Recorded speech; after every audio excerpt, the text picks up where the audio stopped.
Welcome. Thank you for being here. My name is Mark Housing, and I'm a professor here at UC Davis and a climate advocate, and it's because of the climate advocacy piece that we're here. I am not a climate scientist by training, and I mention this up front because it perhaps illustrates the main message that I hope we will take home from this event, and that is that we are at a moment in our climate crisis where we can no longer rely on climate scientists to solve this for us. It's an all hands on deck moment. I want to start by mentioning that I'm grateful to Dean Winey and Professor Chu, who chairs the Storer Endowed Lecture Commission, and my colleagues at the College of Biological Sciences for dedicating an event that typically is used focused on a rather specialized biological topic, and instead bring together all you to talk about something that is, I think, deeply impactful to all of us. I have students here, faculty, members of the community, and members of leadership of UC Davis, as well as the leadership in the city of Davis. I really deeply appreciate you all here and are engaging on something that I think we can no longer ignore to the point that we have done so before. So I'm grateful for all of you for taking the time to engage and learn more about how we let global warming by greenhouse gases predominantly from burning fossil fuels develop into this full-blown climate crisis that we now have on our hands. I also want to, before I start, acknowledge the generous support of the UC Davis Office of Sustainability, support from the California Environmental Law and Policy Center, and a special acknowledgement to the relatives of Tracy Storer, the namesake for this whole lecture series, for the generous support in making this happen. So I'm going to dive right in. This is a paper that came out a week and a half ago. It's the 2024 State of the Climate Report, and it's titled Perilous Times on Planet Earth. And typically you don't see peer-reviewed papers with titles like this, and here we are.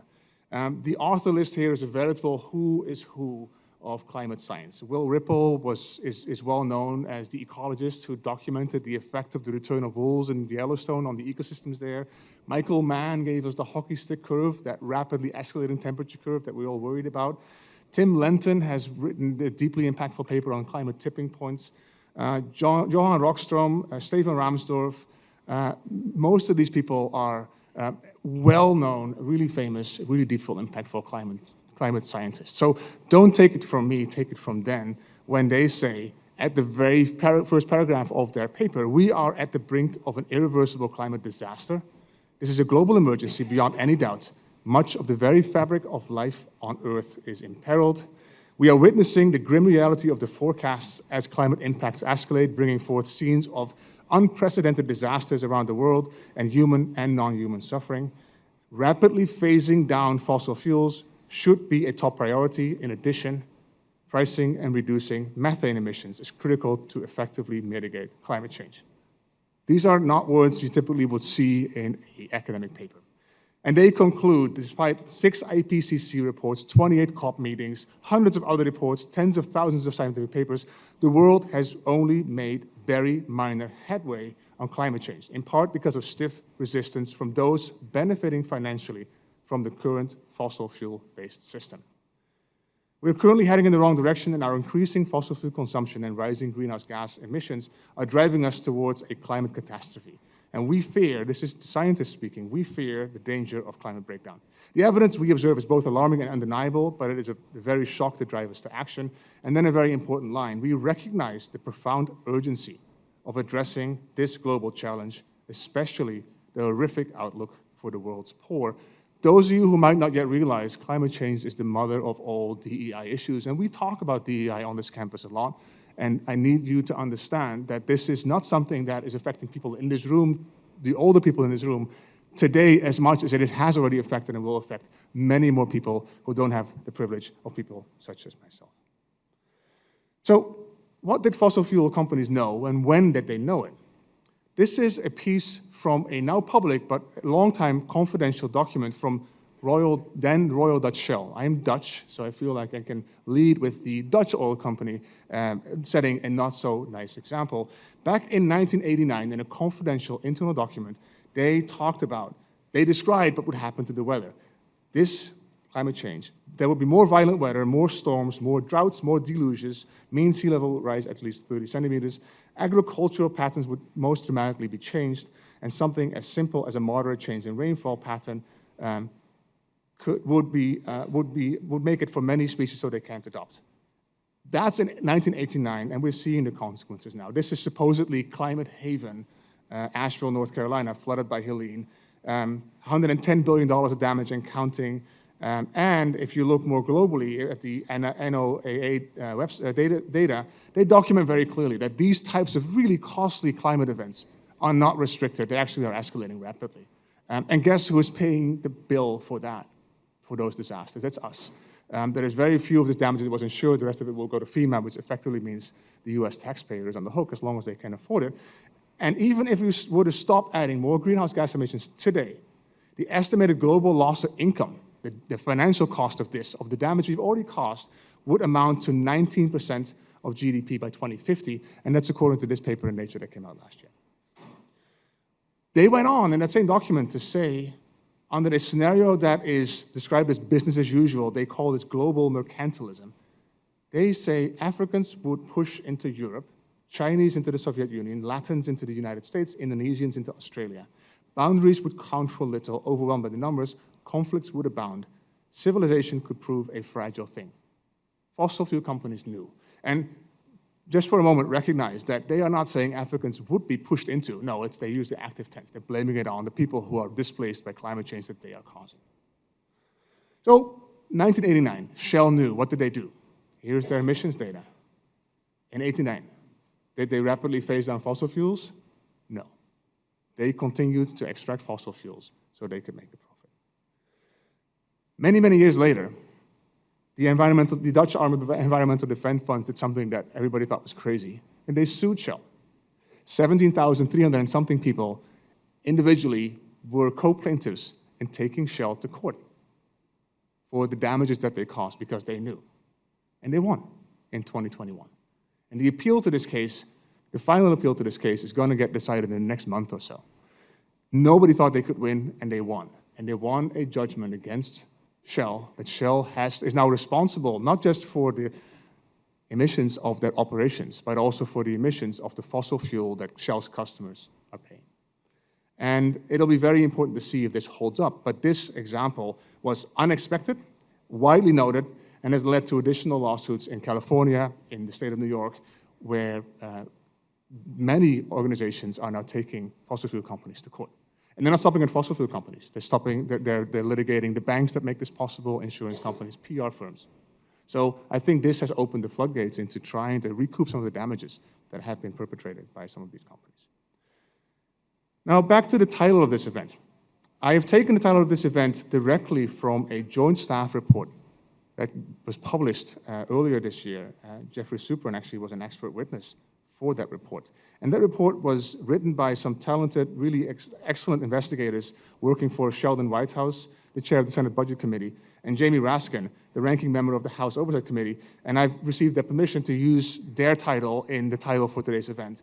And that report is extensive, and it's called Denial, Disinformation, and Doublespeak, Big Oil's Evolving Efforts to Avoid Accountability for Climate Change. And we'll speak about this for the rest of this event. Among other things, what they found that the fossil fuel industry strategically partners with universities to lend an aura of credibility to its deception campaigns while also silencing opposition voices. Fossil fuel companies establish funded partnerships with academic institutions to enhance their credibility and shape academic research programs to provide studies supportive of a prolonged life for oil and gas and leveraging the results of the research they paid for to their advantage. They also use this to bolster access to policymakers. And if you look at this report, it's very clear that the fossil fuel companies use their influence to try and tee up the next people who are going to be part of the administrations in the White House. They also made note that all 6 entities who were subpoenaed by Congress to hand over documents as part of the normal democratic process refused to do so. Exxon, Chevron, Shell, BP, and 2 advocacy organizations. They obstructed and delayed the committee's investigation. And despite valid subpoenas, the entities refused to fully comply with the investigation, making baseless legal arguments and flouting long-standing congressional practices and norms for investigations. The companies further obstructed the investigation by significantly redacting or entirely withholding more than 4,000 documents without any valid basis. That's who we're dealing with here. So, some of you then say, well, wait a minute, aren't we making progress? And we are making progress. We are making progress for example, in the California grid and getting battery storage and making sure that we have more solar and more short-term renewables that help reduce some of our greenhouse gas emissions. But mostly those renewables on a global scale are making only the slightest of dents into our greenhouse gas emissions. These two lines here, the solid line is basically the projected greenhouse gas emissions by the International Energy Agency, and this dashed line is what we're hoping to achieve on the current policies. That line is not even going close to zero. So yes, some things are going the right direction, but it is not nearly enough to do what we need to be doing to really get our greenhouse gas emissions to where they need to be. And that's beautifully illustrated, if not soberingly so, by this analysis by Carbon Brief that indicates that instead of having a really rapid phase down of fossil fuel emissions that we need to do according to what the Intergovernmental Panel for Climate Change tells us we should be doing, we are going to achieve maybe a couple % of reductions by 2030. That would be too little, too late. So rapid emission reductions that we need by phasing fossil fuels out are an existential threat to fossil fuel companies, and they're fighting it. And how do they fight this? They fight this by coming up with all kinds of solutions that sound maybe nice, but are really just distractions from doing what we need to do, and that's reducing greenhouse gas emissions. And a popular one in the last couple of years is carbon dioxide removal. You'll see fossil fuel companies talk about carbon capture and storage. What that is we're capturing carbon, trying to scrub it from exhaust pipes, from big smokestacks, and that CO2 that is captured gets pushed underground to push more oil out of the ground. That's not a climate solution. And then we have direct air capture and storage, sucking it out of the air, very inefficient. It is not scaling. It is not even existing at any kind of meaningful scale. And it will always be much more expensive than simply avoiding emissions altogether. So when you see these nice sounding schemes, that's what they are. They are a distraction from doing what we need to do when it's actually reducing fossil fuels. So what does all of this have to do with us? We are, and I mean this when I say this, we are doing many things right on this campus. We have earned a reputation for being sustainable, and we are advertising that as we should. And that is because we genuinely are doing good things. Just last year, we published a decarbonization plan for our carbon footprint, our carbon emissions that result from running a large campus. And that decarbonization plan actually sees us reduce 75% reduction in our emissions by 2030 if we were to execute it. That's really good. That's much better than most, if not all, US campuses are doing. And that's because we asked for this, but well before we did, there are some really good staff on this campus who have for decades worked to make this happen and set the groundwork. So we're doing things good, and definitely we are earning our reputation of being sustainable. However, and I helped write this plan, I advocated for it, when it was brought up that if we're writing a fossil fuel-free pathway plan, maybe we should have, if nothing else, a conflict of interest disclosure that people who might have ties to fossil fuel companies might at least disclose those. That went to UCOP and then back to this campus and didn't happen. That was too much to ask. A simple disclosure of conflict of interest. And what I heard many people say to me, well, we have to offer oil companies a seat at the table. They have to be part of the conversation. We can't do this without. And that's a talking point that is not new, and actually for the longest time, it was a talking point used by many people in positions of power, including this lady, Cristina Figueres, who was the main architect of the 2015 Paris Climate Accords. She too, for the longest time, said, we have to do this with fossil fuel companies. Well, fossil fuel companies have been at the table since the 1970s, and here we are. And last year, Cristina wrote an op-ed in The Guardian saying that she no longer believes that to be true. And through her vast experience in trying to move us to where we need to go, she has concluded that is not going to happen. So take that for what you will. We have our ties to fossil fuel companies. These are philanthropic gifts that our campus is receiving over the last 10 years. And we receive money from Chevron, from BP, from ExxonMobil, just like any other UC campus does. That's where we are. We have, out in the open, some really excellent student experiences like the Coffee Lab, which ends up being underwritten and advertised for by Chevron. We have a new coffee center. And that coffee center is paid for in part by Chevron. This is from a publication that came out in this May. And the justification for that is basically climate change is making it much harder to grow coffee. So we are thankful for Chevron to help underwrite that center. And I don't know, but the irony of that is, to me, a little rich if you know that Chevron by itself was responsible for 3% of global emissions since the beginning of the Industrial Revolution. We, like many other campuses, have board members or other people in leadership who are linked to organizations that are fossil fuel companies. We happen to have a retired chairman of the board of Chevron who is on our board of advisors. And I'm on the record, and I'll repeat it here, as saying that we as a campus do many things well, and I mean that when I say this. But just because we do some things really well, including our decarb plans, that cannot be an excuse to maintain other ties to the oil industry, which has shown very clearly that they have placed their short-term profits over the best interest on well-being of the students who we teach. Because at the end of the day, we are a research and teaching institution, and we should be beholden to what is best for our students. And getting a slow, tapered phase down of fossil fuel companies is just not compatible with that. So with that, I'm going to leave you with this slide. By way of introduction to our next speaker. This is one of the companies that we're dealing with that has, for decades, been a partner on our campus. And I think personally that it's time to revisit whether there is a viable ground for that to continue. And I think this event is in part by hopefully having an open-ended conversation as to how we actually move forward and align our actions as a campus with the values that we espouse. With that, I will introduce the next speaker. We have a stellar lineup of speakers who are coming from different experiences. And unlike me, they actually have spent 15 years or so investigating exactly this problem and potentially how to solve it. The first speaker who will lead up is Amy Westervelt. Amy Westervelt is going to go first, who is a world-renowned investigative climate journalist doing completely independent work. She has a podcast called Drilled and many other things online. I highly recommend it. It's been the topic of many an audiobook on road trips that my family has taken. And it's been a really, really educational experience to listen to her insight and her analysis of how we got to where we are. After Amy, we'll have Geoffrey Supran, who is a professor of climate disinformation, who has been an expert witness for the aforementioned bicameral investigation that was concluded in DC just earlier this spring. And as last, we changed the order up a little bit, Stephen Donziger is going to tell his story, his long-standing tussle with big oil and how he tried to fight for indigenous people in Ecuador and how that's going. So without further ado, again, thank you for being here. And Amy, you're up next. Thank you for coming out here and educating us. Hello. Hi. Thanks for bearing with me. Usually when there's a microphone in front of my face, I'm alone in a closet.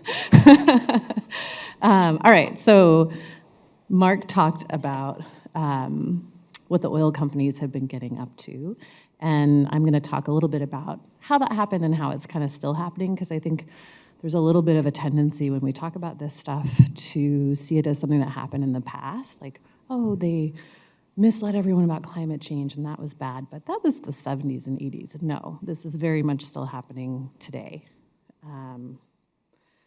Okay, so once upon a time, the oil companies did have a seat at the table from the very early days of us understanding anything at all about climate change.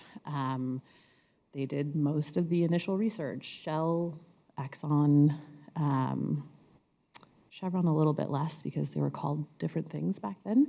But they did a lot of the early research, and the story has often been that, you know, oil companies were on the path to making a transition, and then they stopped.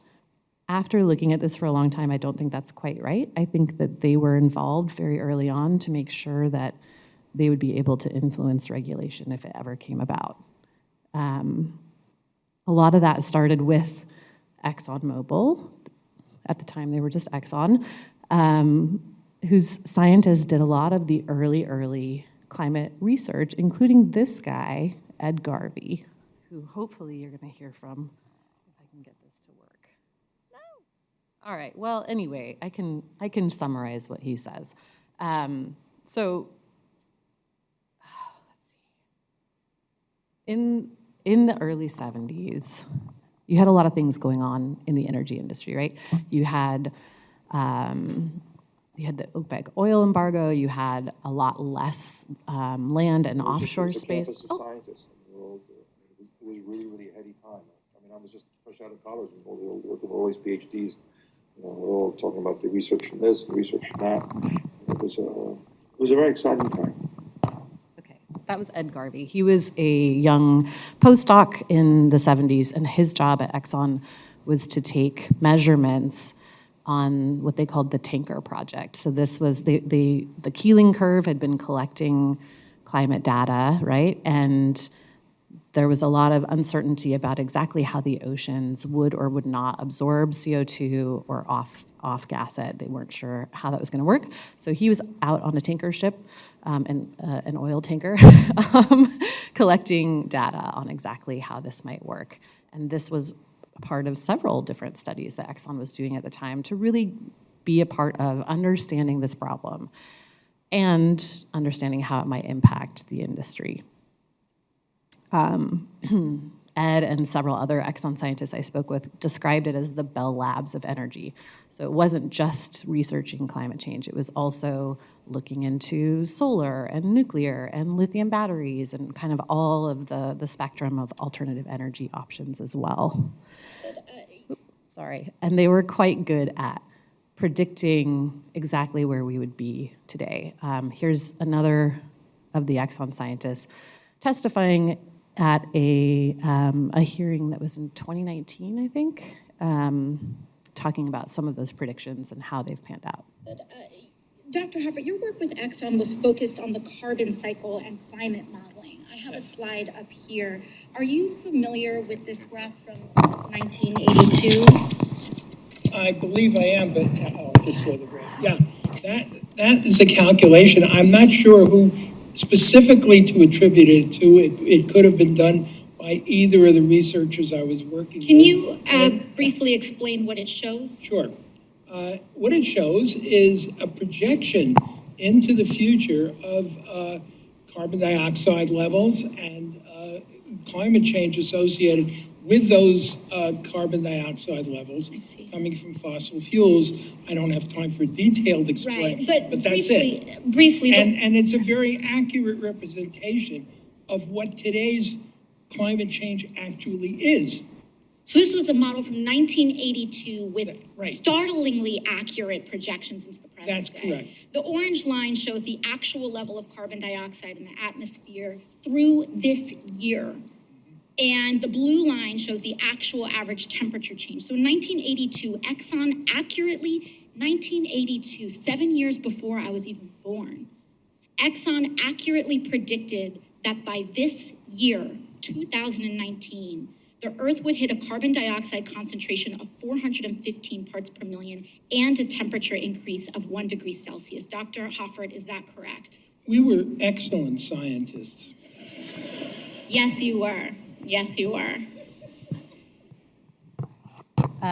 Classic scientist there. It's very hard to be brief.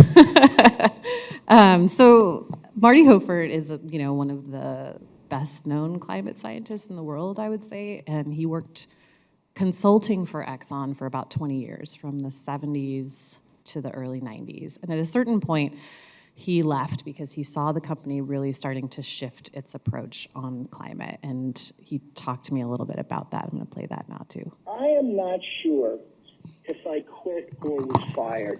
There was a disagreement. Let's put it this way.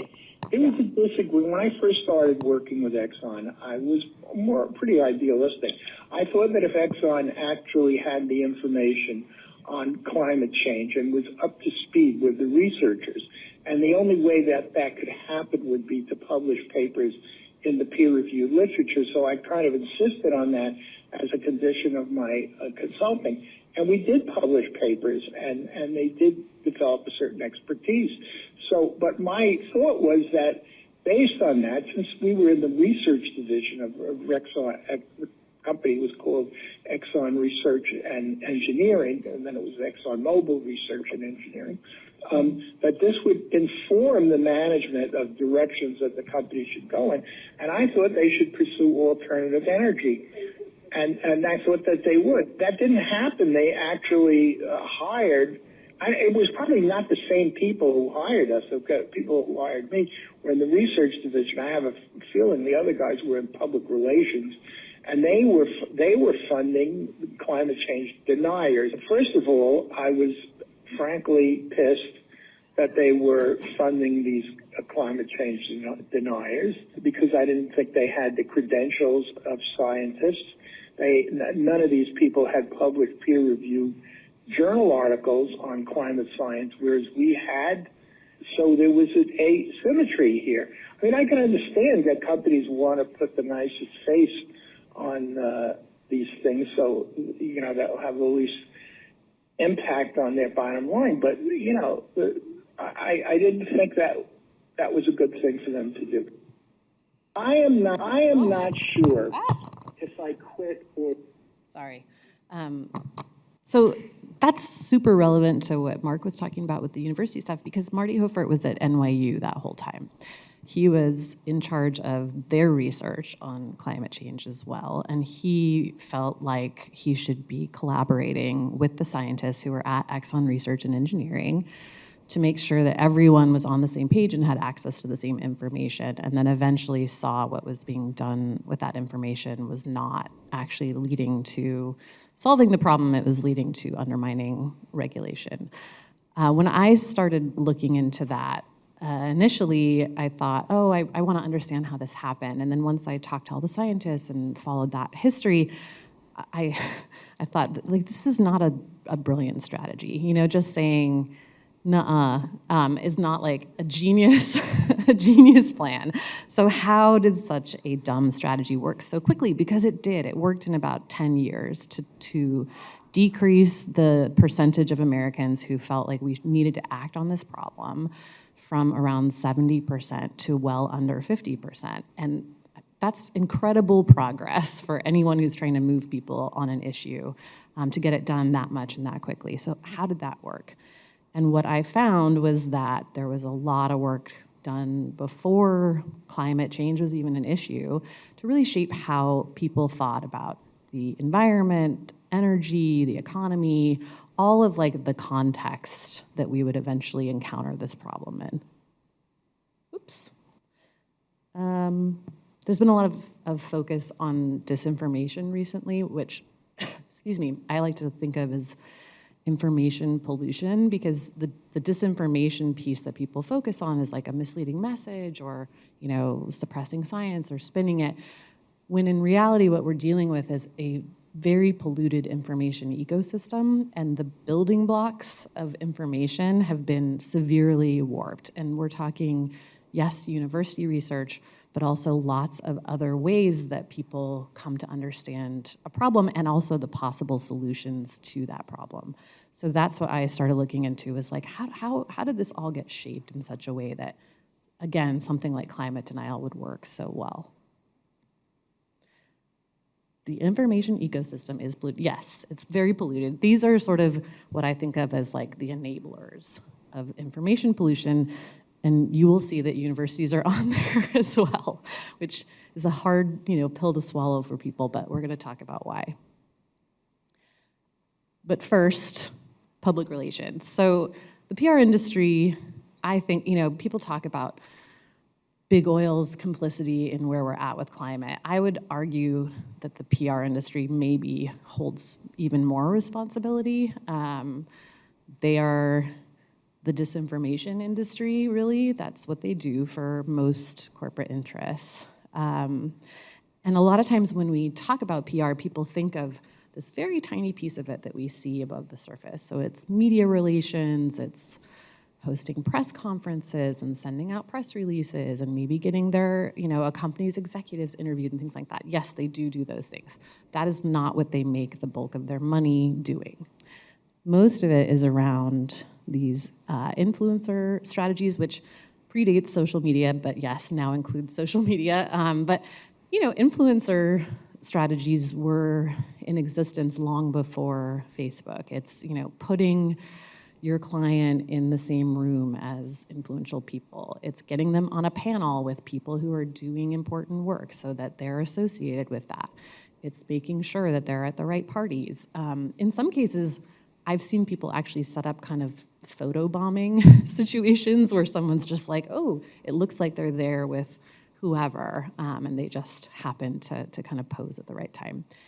Public affairs is basically lobbying. This is what a lot of PR firms offer their clients. They are setting up meetings with high-level government officials. I recently worked on a story looking at how a particular company was lobbying European governments to increase their volume of imports of US gas. And at those meetings, it was like one person from the company and 5 of their PR people. So they're very involved with that as well. And then crisis communications. So this is where we get into some of these big strategies to suppress or spin information through a lot of different tactics. Let's see. Going back in history again a little bit. The PR industry came about in the US, the corporate PR industry. Obviously, propaganda has existed for probably as long as humans have. But corporate PR is a fairly modern invention, and it came about at a time when you had the vote expanding to more people. You had journalists doing investigative exposés on different companies. You had labor unions striking all over the country. And you had the US government passing regulation on corporations for the first time. So all of a sudden, companies that had been able to do kind of whatever they wanted for a long time were facing new opposition. They didn't really know what to do. And this is the situation that the corporate PR industry kind of jumps into and flourishes. This is Ivy Ledbetter-Lee. He's generally considered the first modern PR guy. He was Standard Oil's PR guy, also the Pennsylvania Railroad's PR guy. Edward Bernays is the guy who claims the mantle of the first PR guy because he's good at PR. He's the one who rebranded the industry from propaganda to public relations. And I'm quoting him here because the Germans gave propaganda a bad name. He was also Sigmund Freud's nephew, and he incorporated a lot of his uncle's theories into his work to, break down gender norms around certain products and things like that. My favorite example of this is that he had a watch client, and in the early 19-teens, it was considered feminine for men to wear a watch. And they wanted to break this taboo so they could sell more wristwatches. So they hired Bernays and asked him if he could think of anything to do this. He commissioned a study that said, well, first, he did what he always did, which was go to a psychoanalyst and talk about it. So he did that. They came to the conclusion that they needed to find, the most masculine group of men to get to wear wristwatches. They landed on soldiers being that demographic. And so he commissioned a study to show that soldiers ran a higher risk of being shot during war if they had pocket watches versus wristwatches. And the Army made wristwatches standard issue, and the gender taboo was gone within about, a year, maybe less. So that's the kind of stuff that, these guys are thinking of. It's like really understanding behavior and psychology, and how do we get people to do what we want them to do. This was a quote from one of his books. Bernays really loved the idea of himself as a puppet master behind the scenes. So way before we get climate denial, we have PR working really hard to shape how we understand all of these things that end up playing a really huge role in how we deal with and understand this issue.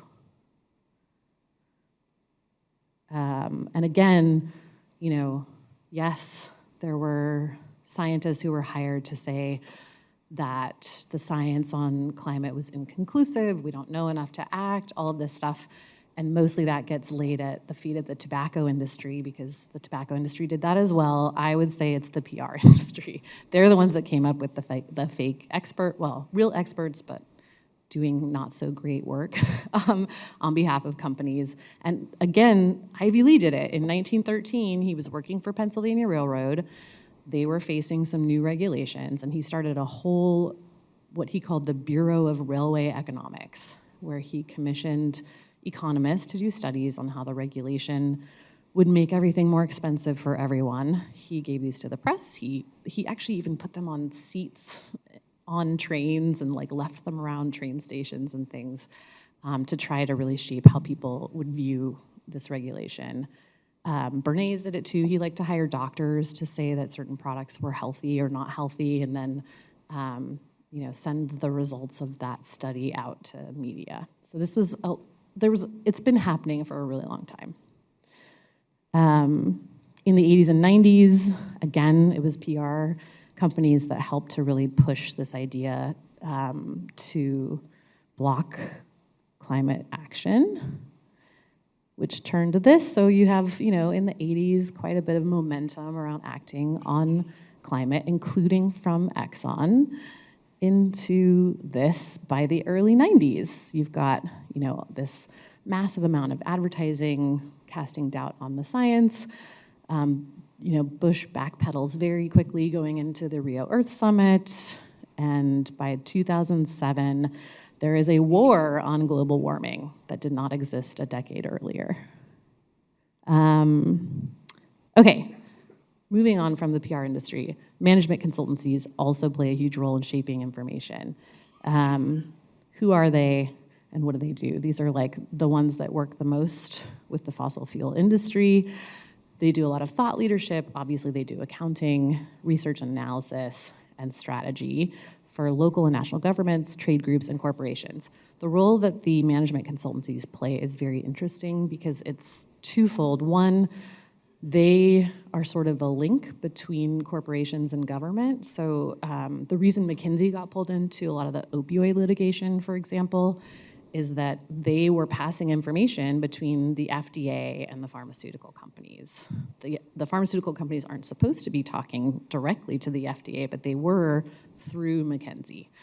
They play the same role on climate for oil companies. They are often, consulting for various government entities and then sharing that information with their clients and vice versa. They also do a lot of research that then gets used to push certain policies. So my most recent favorite example of this is the fracking company EQT hired McKinsey to do this report saying that unleashing US liquefied natural gas was the, quote, largest green initiative on the planet.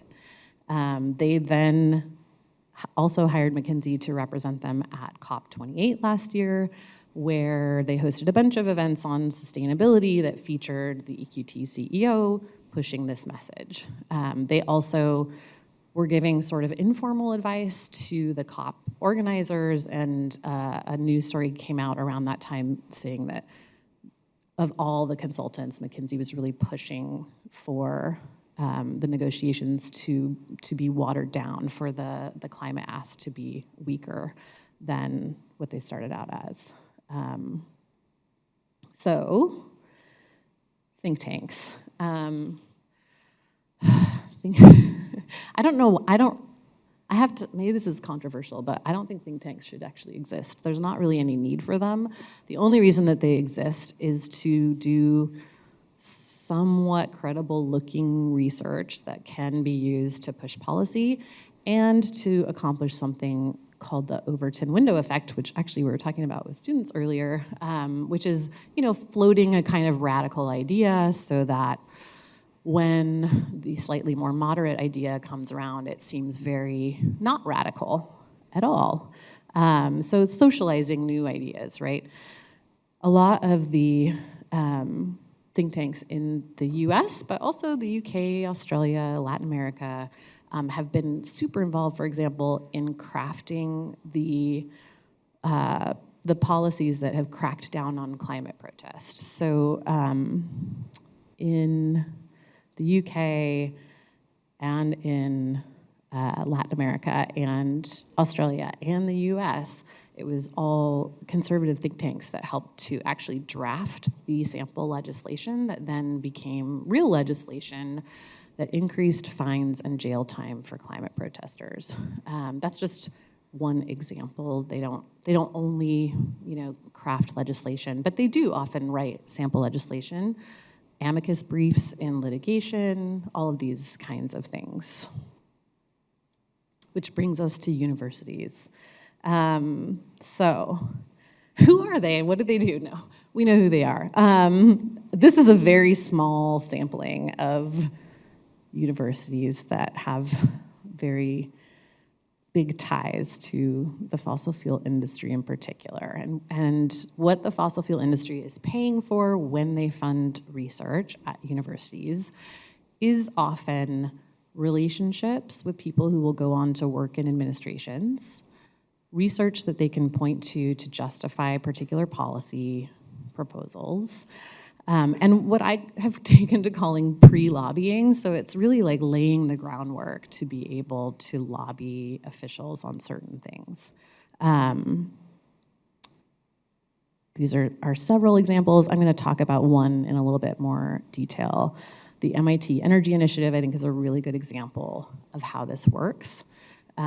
We also heard actually from the investigation that Mark mentioned that BP was talking about its funding of various things at Princeton, and in one of the emails we're saying, hey, this is, the election's looking really great. Our friends at Princeton are probably gonna be running the Department of Energy. So that gives you like a little window into the benefit for a lot of corporations when they're doing big, research grants. MIT was maybe more than most. So it was the MIT Energy Initiative, which is entirely funded by fossil fuel interests, that really pushed for the US to embrace fracking. They helped to do a lot of the research that justified lifting the export ban. And then they also did a lot of the research that has helped to justify the industry's embrace of carbon capture, which then has been baked into US policy. So just to like kind of lay out the stakes here, carbon capture, if it works the best it possibly could, which it doesn't and it hasn't for a very long time, if it were able to hit even like the 90% efficiency rate that everyone says is possible but has not yet been hit, the most it could ever do is help with a little over 2% of carbon emissions. And yet, it's being pointed to as like this way that we can decarbonize fossil fuels. There's no way to decarbonize fossil fuels. Yes, carbon capture, we should do it for the really hard to abate stuff once we've decarbonized. Direct air capture, same thing. Yes, great, I hope that technology exists at some point and that we can use it. However, it won't actually help unless we've decarbonized first. So this idea that companies are pushing right now, this is like really a talking point over and over again at the moment, is that it's fine, we don't have to change anything because we can now decarbonize fossil fuels. And university research has been one of the top ways that they've been able to do that, because they can say, look, MIT said it works, Princeton said it works. And those models have baked in, the greatest possible potential for carbon capture, but have really kind of steered people away from understanding what the actual potential of the technology is and the very real limits to what it can do to solve this problem. Muniz also went on to run the Department of Energy, where he then implemented all the policies that his research center suggested, which were all policies that were essentially bought and paid for by the industry that they were supposed to regulate. So this is what corporate capture of academia looks like. And at a minimum, I think that universities should have to disclose what research is being funded by whom. That seems like a pretty low bar. And yet, no one's doing it. So yeah, a lot of room for improvement. Okay, which brings me to our next speaker, Geoffrey Supran, woo! Who is probably the person that's done the most research on conflict of interest with fossil fuel funding in academia, and he's gonna talk a lot more about that, right? Yeah, okay. Hi, everyone. I have to begin with an apology, which is I'm sort of simultaneously recovering from a cold and a red-eye flight and lots of talking today. So I've never lost my voice before, but this is a great time to start. But I actually wanted to start where I started, which was believing in the power of science to make the world a better place. Initially, I was a bit nerdy as a high schooler, so I was growing up in the UK, but I spent my summers actually at UC Berkeley and UC Santa Barbara doing solar cell research. So that was a while ago, but it's nice to be back at UC. And it then, carried me to Cambridge University, where I studied physics, and then to MIT, where I did a PhD in material science and engineering, using nanostructured materials to develop next-generation LEDs and solar cells. But working in the lab right here, trying to invent these devices, my colleagues and I came to a pretty startling realization, which was that we actually already have most of the technologies and the policy know-how we need to start tackling the climate crisis. And what we truly lack is political will. This was the overwhelming insight from my own expertise in energy engineering, and it was also a clear takeaway from both frontline community advocates and policymakers, and also from across academic disciplines. So for instance, integrated assessment models for climate mitigation show that political uncertainties dominate uncertainties in geophysics, technology, or social demand. Likewise, in political science, socio-technical decarbonization theory argues that we need not just the positive rollout of green technology, but the active negative destabilization of incumbents. So in other words, science and technology remain vital. They're how I got into this work in the first place. But at this crucial historical juncture, the climate challenge has become fundamentally not a scientific problem, but a political one. And another way of summarizing this is this idea of lack of political will is this brilliant paper I was talking to some students about earlier today, the central role of power, the entrenched power of existing institutions, the power of the instruments that support them, and the power of ideas to shape our conception of what is and isn't possible. So my work in particular focuses on the bottleneck to climate action created by the stranglehold of fossil fuel interests on science-based decision-making through obstructionism. And my work at the University of Miami, where I run the Climate Accountability Lab, basically sits at the interface of history of science, communication science, and data science.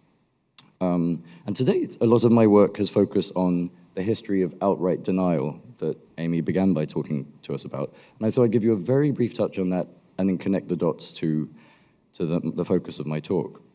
So in 2017, Naomi Oreskes and I published the first peer-reviewed analysis of ExxonMobil's 40-year history of climate communications, demonstrating in a nutshell that while roughly 80% of their peer-reviewed science acknowledged that climate change is real and human-caused, roughly the same fraction of their advertorials, their marketing campaigns, promoted doubt on the same matter.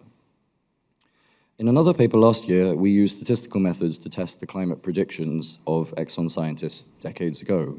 And what we found is that they predicted global warming with breathtaking skill and accuracy.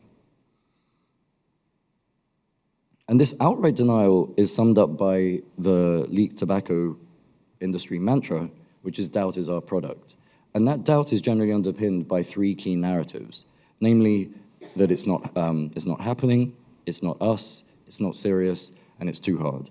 Well, I actually said four things, but three axes anyway. So gradually, fossil fuel interest denial along these axes has evolved into four key discourses of climate delay, as they're called. There's this nice illustration of a paper by Will Lamb. And those discourses are, at the top, redirecting responsibility, going clockwise, pushing non-transformative solutions, at the bottom, emphasizing downsides, and finally, surrender. But the fossil fuel industry is not doing this work alone. Everything I've shown you is just the tip of the iceberg. It's one cog in a well-funded, well-oiled climate obstruction machine. A labyrinth of people and money connecting fossil fuel companies, foundations, think tanks, PR firms, and front groups, all feeding into an echo chamber of astroturfs, media, blogs, and politicians. And this alternative visualization by Bob Rule at Brown shows that universities are a key recognized instrument by which to construct and disseminate these discourses of delay. And it's to this topic, which in 2017, my colleague Ben Frantra and I coined the invisible colonization of academia by the fossil fuel industry, that I want to focus today. So some of what I'm going to share, we published a few weeks ago in the first literature review on this topic. And I'm also going to share a few tidbits from some of our forthcoming papers, with this graph on the right really illustrating how the number of articles are small but growing. This is a nascent but emerging field of scholarship, and I think there are several reasons why you should care. The first is that, as I've made clear now, this is a major unaddressed vehicle of climate obstructionism. It provides an opportunity to protect academic integrity and to essentially make universities as effective as they can be in upholding their social contracts to do things like address the climate crisis.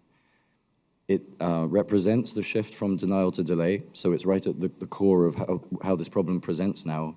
And it's also an opportunity for accountability and activism, whether that be students moving from divestment campaigns to dissociation, scholarship such as my own, journalism like Amy's, and as we've seen, political investigations, and a number of university committees. University committee sounds like a rather boring way to end that list of things, but there's more proactivity from universities these days. So the remainder of my talk will address 5 aspects of this issue: strategy, scale, precedent, mechanisms, and mitigation. I'm not sure how far we'll get, but we'll go as far as time and my voice permits. So a key reason for concern about the infiltration of academia by fossil fuel interests is that US oil and gas industry has actually explicitly stated its intent to strategically target climate and energy scholars for public affairs purposes. The very infamous 1998 so-called victory memo is most famous for saying that victory will be achieved when average citizens and the media recognize uncertainties in climate science. The plan's architects were Exxon, Chevron, API, utilities companies, and numerous front groups funded by fossil fuel companies, tobacco companies, and libertarian billionaires. But there's another part to this memo, which describes the tactics to target scientists, including identifying, recruiting, and training independent scientists, organizing campus workshops and debates on climate science, identifying, establishing cooperative relationships with all major scientists whose research supports our position, and maximizing the impact of scientific views consistent with ours in Congress and the media. The fossil fuel industry's calculated approach to supporting scholarship also mirrors the infiltration of academia by those libertarian ideologues that I mentioned. So this is a plaque in the lobby of my school at the University of Miami, and along with a who's who of oil company founders or sponsors, one of our patrons stands out, and that's the chemical magnate John Olin. In the late 1970s, Olin's private foundation pioneered what they called a beachhead strategy to, quote, penetrate the most elite institutions and to foster a counterintelligentsia. And within a few years, the perhaps more well-known oil industry billionaire Charles Koch was using philanthropy to similarly pursue what he called a structure of social change, whereby academia is regarded as the first stage in a 3-step factory line for manufacturing policy change. So this 1976 figure from one of Koch's top lieutenants basically illustrates how the first phase was to invest in intellectuals.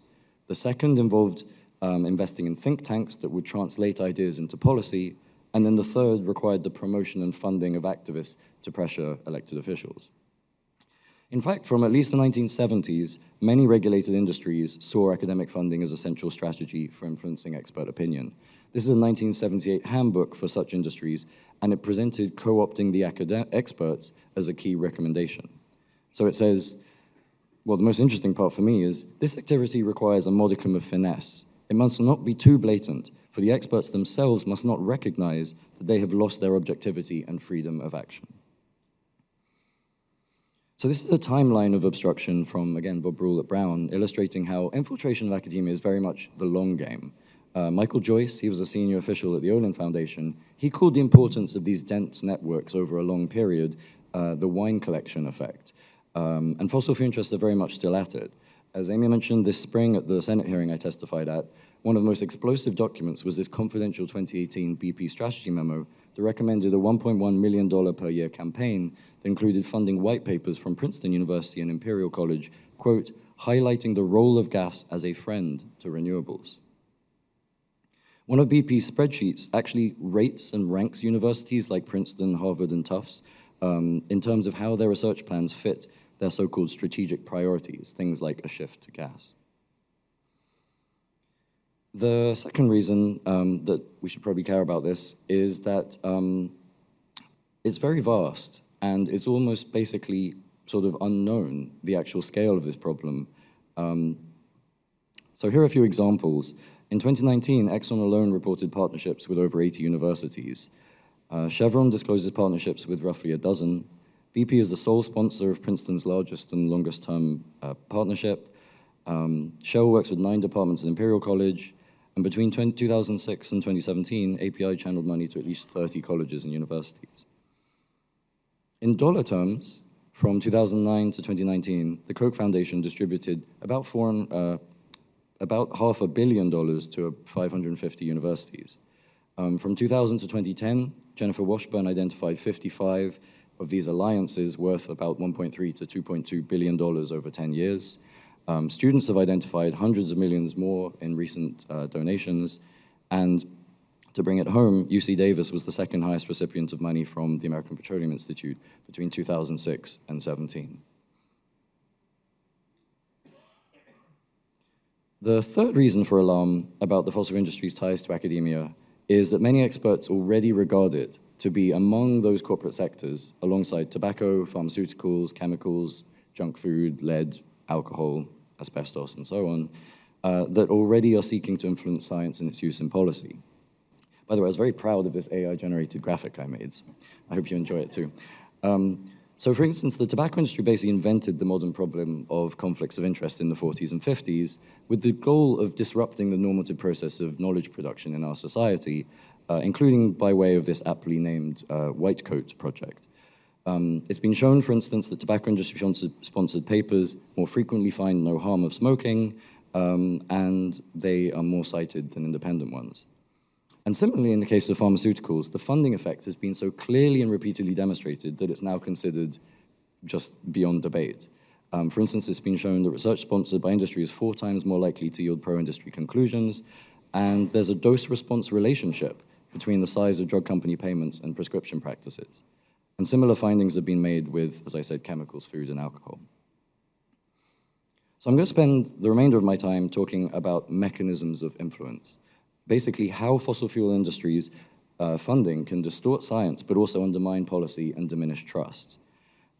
First, a bit of boring stuff on nomenclature, because we need to be precise here. Fossil fuel interest funding in academia can create both individual and institutional conflicts of interest. By conflicts of interest, I'll use the US Institute of Medicine's widely accepted definition, a set of circumstances that create a risk that professional judgment or actions regarding a primary interest will be unduly influenced by a secondary interest. I should be very clear that COIs do not necessarily imply bias. And in fact, when researcher biases do occur, they're typically unintentional and unconscious, likely due to social psychological processes going on in our heads, things like reciprocity. That said, there is overwhelming empirical evidence that individual conflicts of interest can induce biases at all stages of the research process, from agenda setting to design to conduct to dissemination. Financial interests of institutions can likewise compromise institutional decision-making, and even if conflicts of interest or biases don't exist, university-industry ties can make them appear to do so, and they can be weaponized by fossil fuel interests, as we'll see. And it's for this reason that throughout this talk, I'm going to generally talk about apparent biases, because generally the threshold for proving bias can't trivially be met just by using publicly available data.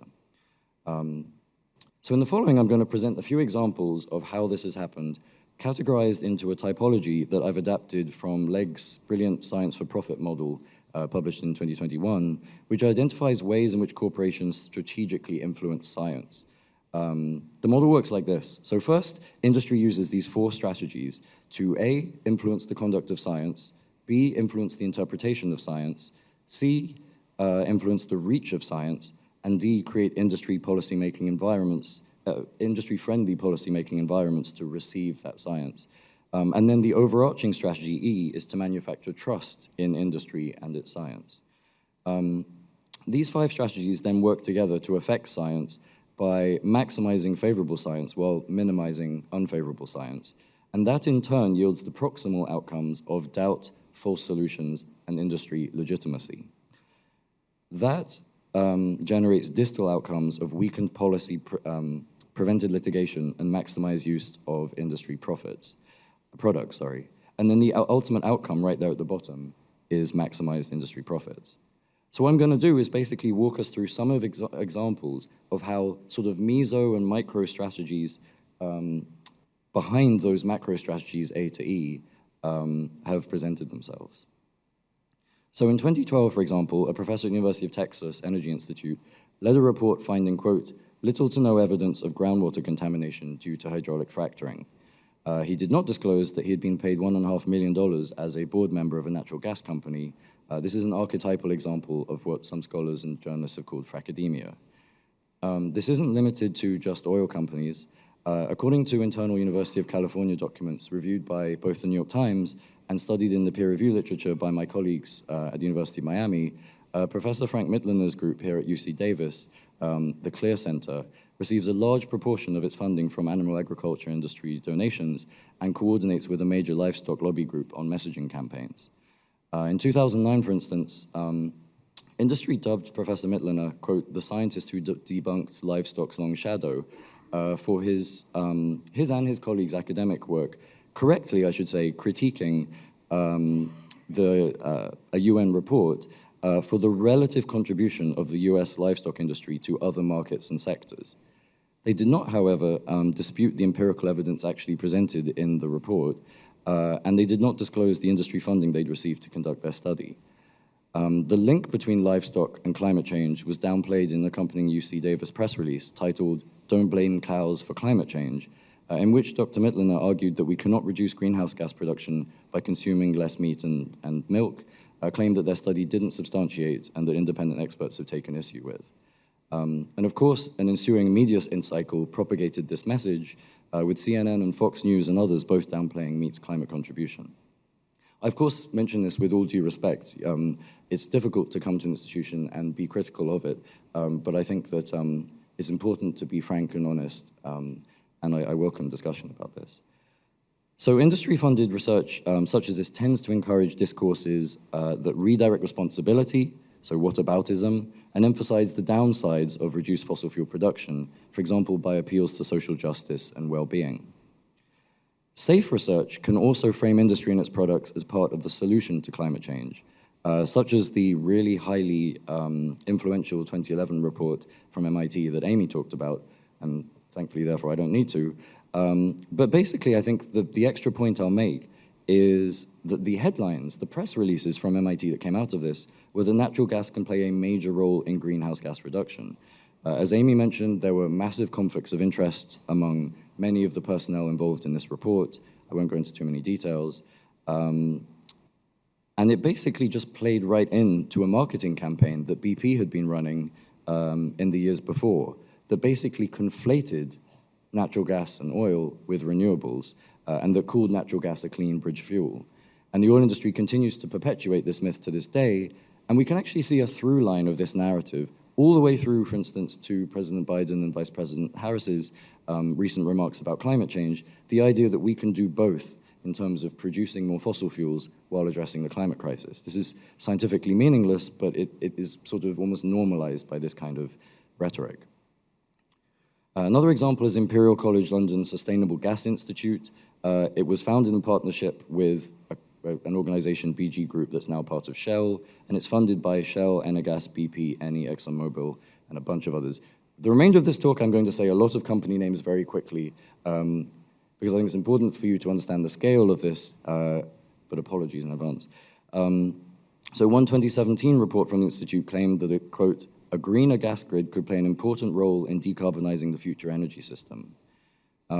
As I mentioned, it's hard to prove bias, but that's actually exactly what Armand and his colleagues did at Columbia when they statistically showed that fossil fuel-funded reports from MIT, Columbia, and Stanford, shown by that red arrow, expressed measurably more positive sentiment towards natural gas than other scholars at other institutions, so much so that the sentiment is indiscernible from the American Gas Association. Research on non-transformative solutions like those I've mentioned perpetuates discourses of fossil fuel solutionism, free market solutionism, and technological shell games. Finally, safe research can promote science interventions that minimize damage to product sales. Again, we perpetuate these discourses. And in this case, I think this quote from the tobacco historian at Stanford, Robert Proctor, is helpful, which is it's not so much micro as macro bias, a bias visible not in the study, in any one study, but rather in the aggregate collective body of research. A good example of this is the climate scientist Catherine Hayhoe, who recognized this when she reflected on some of her early grad school research funded by Exxon. Did Exxon have an agenda, she asked? Of course. Their research and development was targeted, and in my case, it was targeted at something that would raise no red flags in climate policy circles, quantifying the benefits of methane reduction. Research into biofuels, carbon capture and storage, and blue hydrogen falls into this category too, such as that at Georgia Institute of Technology, funded by Chevron, at UC Berkeley, funded by BP, and University of Alberta, funded by Cenovus. Non-threatening interventions also include far-off energy technologies, such as magnetic fusion and solar photovoltaics, literally what I was doing when I was a grad student. And as climate scientist Kevin Anderson has put it, and Amy really echoed this, this modeling of decarbonization scenarios can inadvertently introduce systematic bias into climate policy.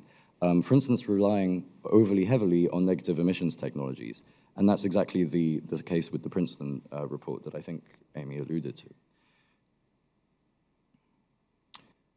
So the fossil fuel industry doesn't just fund safe research, but also initiatives that support their immediate commercial interests. When the interests of researchers and sponsors align like that, it may be less individual conflicts of interest that are the concern, but institutional ones. So for instance, from the 1970s through the 90s, MIT researchers helped Standard Oil Company of Ohio, BP, Amoco, Arco, Chevron, ConocoPhillips, Exxon, Mobil, to recover oil from the Arctic. In their own words, MIT's offshore facilities research, quote, evolved with the changing needs of the oil and gas industries. Over the past decade, research has continued to support fossil fuel exploration and extraction at universities at countless places. I'm only providing a few: Colorado School of Mines, funded by Chevron; Oxford, funded by a long list of companies; and University of Wyoming, funded by Ultra Petroleum. Sometimes things go a step further than that. At the University of Texas, Arlington, it leased out some of its campus land to natural gas drilling. And recently, students at Princeton uncovered that the university owns an oil company named after the university's tiger mascot. So research that furthers fossil fuel production obviously basically encourages a self-fulfilling discourse of fossil fuel solutionism. But fossil fuel companies also establish ties with universities in order to train and recruit future employees. BP's MOU with Cambridge states that, quote, recruitment is very much part of the strategic relationship. And then this is my graduation yearbook from Cambridge. When you open it, the only ad in there is one from BP recruiting new graduates. Likewise, at MIT, my friends and I went to MIT's career fair, where Exxon was handing out little stress reliever squeezy toys in the shape of oil barrels with the company logo on. Less common, it seems, but fossil fuel companies have been known to try to outright control the design and analysis of research. So for instance, in 2010, BP was caught discussing how to influence the work of scientists, supported by a $500 million research fund that the company had pledged for independent science to study the consequences of the BP Deepwater Horizon spill. So this implicated, in a positive sense, some of my colleagues at the University of Miami, most of whom cottoned on to the fact that the company was trying to get them under NDAs so that they couldn't work on behalf of the government. At the very least, funding agreements almost always grant companies advanced previews of research. And in fact, Jennifer Washburn, she analyzed 10 university industry agreements and found that 9 of them, they lost academic self-governance, where, quote, the university partners failed to retain majority academic control over the central governing body charged with directing the University Industry Alliance. 4 of the 10 alliances actually gave the industry sponsors full governance control, and so on. So broader university decision-making can also be swayed by ties to fossil fuels. For instance, there were several conflicts of interest apparent in MIT's decision to not divest from fossil fuels. First, many faculty members expressed concerns about losing funding, so they were literally naming it as the concern, including Professor Brad Hager. This was a formal institute debate that I helped to organize, that he was obviously on the against side of. Second, David Koch was, he donated $185 million to the university. He was a life member of the board, and reportedly the university was seeking more money from him as part of a $6.5 billion capital drive. And third, Exxon representatives actually leveraged their relationship with an MIT professor to have an exclusive meeting with the Institute committee looking into divestment to convince it not to divest. And I know because I was on the committee. And obviously similar patterns have been repeated and reported at places like Stanford and Cambridge. Industry may sometimes be able to leverage its patronage to delay publication of unfavorable results. Jennifer Washburn again found that all 10 universities did preserve universities' rights to ultimately publish, but several allowed delays as long as months or even a year, and that's in stark contrast to what most independent bodies recommend. At Stanford's GSEP, founded and funded by hundreds of millions of dollars of oil money, individual sponsors can unilaterally terminate a project within 90 days of written notice. This isn't just limited to universities. The British Science Museum had a gag clause in its sponsorship contract with Shell. So I'm realizing that I'm running massively over time. So I'm going to try to skip us through some of the remainder of this. I've literally only got through A, but that's all right. So basically, having skewed the evidence bias, the next step is to skew interpretations of the evidence base, which is this strategy B. And one example of this is to create an echo chamber of experts.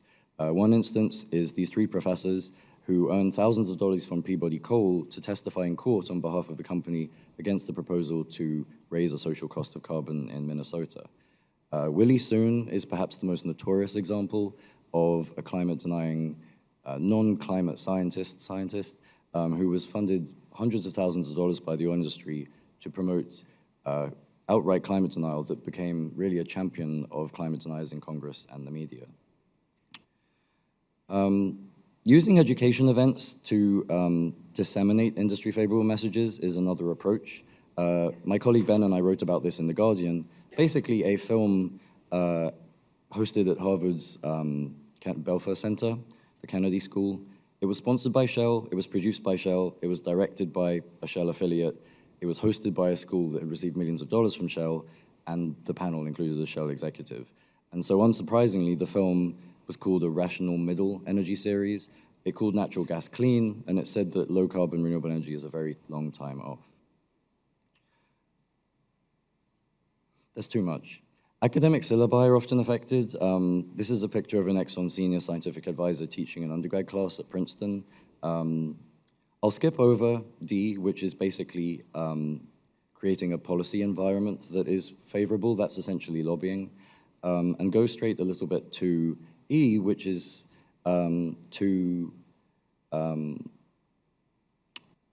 sort of manufacture trust in industry and science. And they do that partly by normalizing their presence within academia. Faculty are targeted with named professorships, such as those. Students are targeted with fellowships, awards, and prizes, such as those. I myself was, my first year PhD fellowship was from an Italian oil company before I knew better. And everyone on campus is exposed to named facilities, such as those. My colleagues and I spent a year or so trying to convince the American Geophysical Union, the world's largest earth science organization, to drop sponsorship from Exxon. It was very difficult to convince them. And another way of normalizing this relationship is through revolving doors, where basically you have professors and board members of companies switching places over time. So simultaneously, fossil fuel companies are basically promoting these relationships through ads, press releases, company reports, speeches, and so on. And in general, it's in this sense that this is not about impugning the integrity of individual academics, but rather protecting scholars and their integrity from essentially being unwitting pawns in oil industry propaganda schemes. Universities can't do anything about an oil company touting their relationships with you. So how do we solve the problem in the 15 seconds I have left? I obviously don't have time to get into the weeds on it, but needless to say, for decades, medical professionals have recognized conflicts of interest due to tobacco and pharmaceutical funding. They've measured the effects of those conflicts, and they've taken steps to mitigate them. And to my knowledge, nothing at that scale or sophistication has been applied by climate and energy scholars. And in my opinion, the stakes, a just and stable future, are just too high to not hold our discipline to similar standards. In reality, most administrators not only don't address it, but have actually, in some cases, vociferously defended it. So in 2015, when the Boston Globe asked the chairman of MIT about their decision to not divest from fossil fuels with David Koch on the board, he just said, "I don't see a conflict." The academic integrity of higher education is fundamentally at risk. This was the conclusion of me and my colleagues in this recent publication. And the very first step that lots of universities can do, as Amy said, is to be transparent. So we called on all universities around the world to disclose their financial and contractual ties, because the reality is many of my colleagues and me myself have just hit a brick wall whenever we seek this data from universities. I've written to hundreds of university leaders, and none of them are forthcoming. I'll try not to be a downer. I want to end on a positive note. There is some momentum. Impressively to some extent, both MIT and Columbia universities have recently launched ad hoc committees that are now starting to look into this issue. And just a couple of days ago, the University of Toronto's Environment School announced a ban on fossil fuel funding.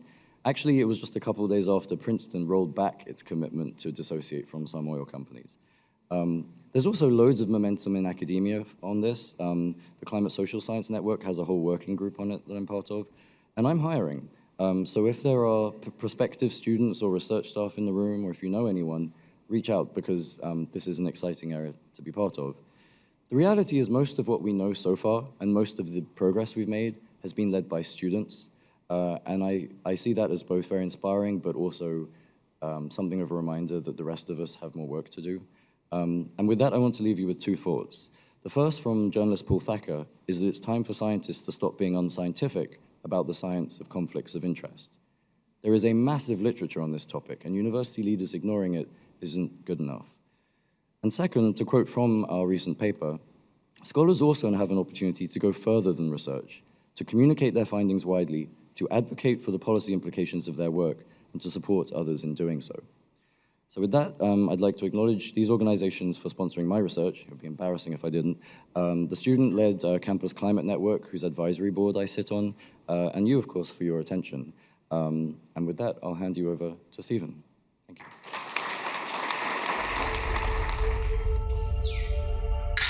I always remember a story Umberto talks about a lot of how when he was a little kid, there's an enormous river in front of the village where he lives in the forest, and one day it just became absolutely riven with black oil. When you see the river on fire that your people have depended on for 1,000 years because of oil contamination, you see your life and your future go up in flames. What some environmentalists call the world's worst oil-related disaster. My name is Stephen Donziger. I was there in Ecuador when indigenous groups and Amazon communities were fighting Chevron in an epic battle for justice.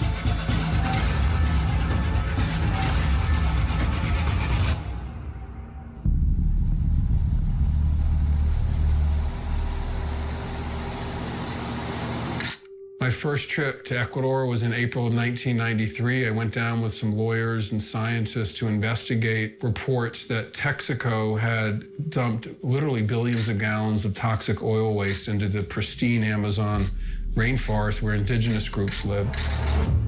No one really knew what would happen as a result of the trip, but one thing that did happen is those who went on it all committed to trying to do something to address the problem and to help the people, and to hold Texaco, now Chevron, accountable for what looked like a massive human rights problem that was done deliberately.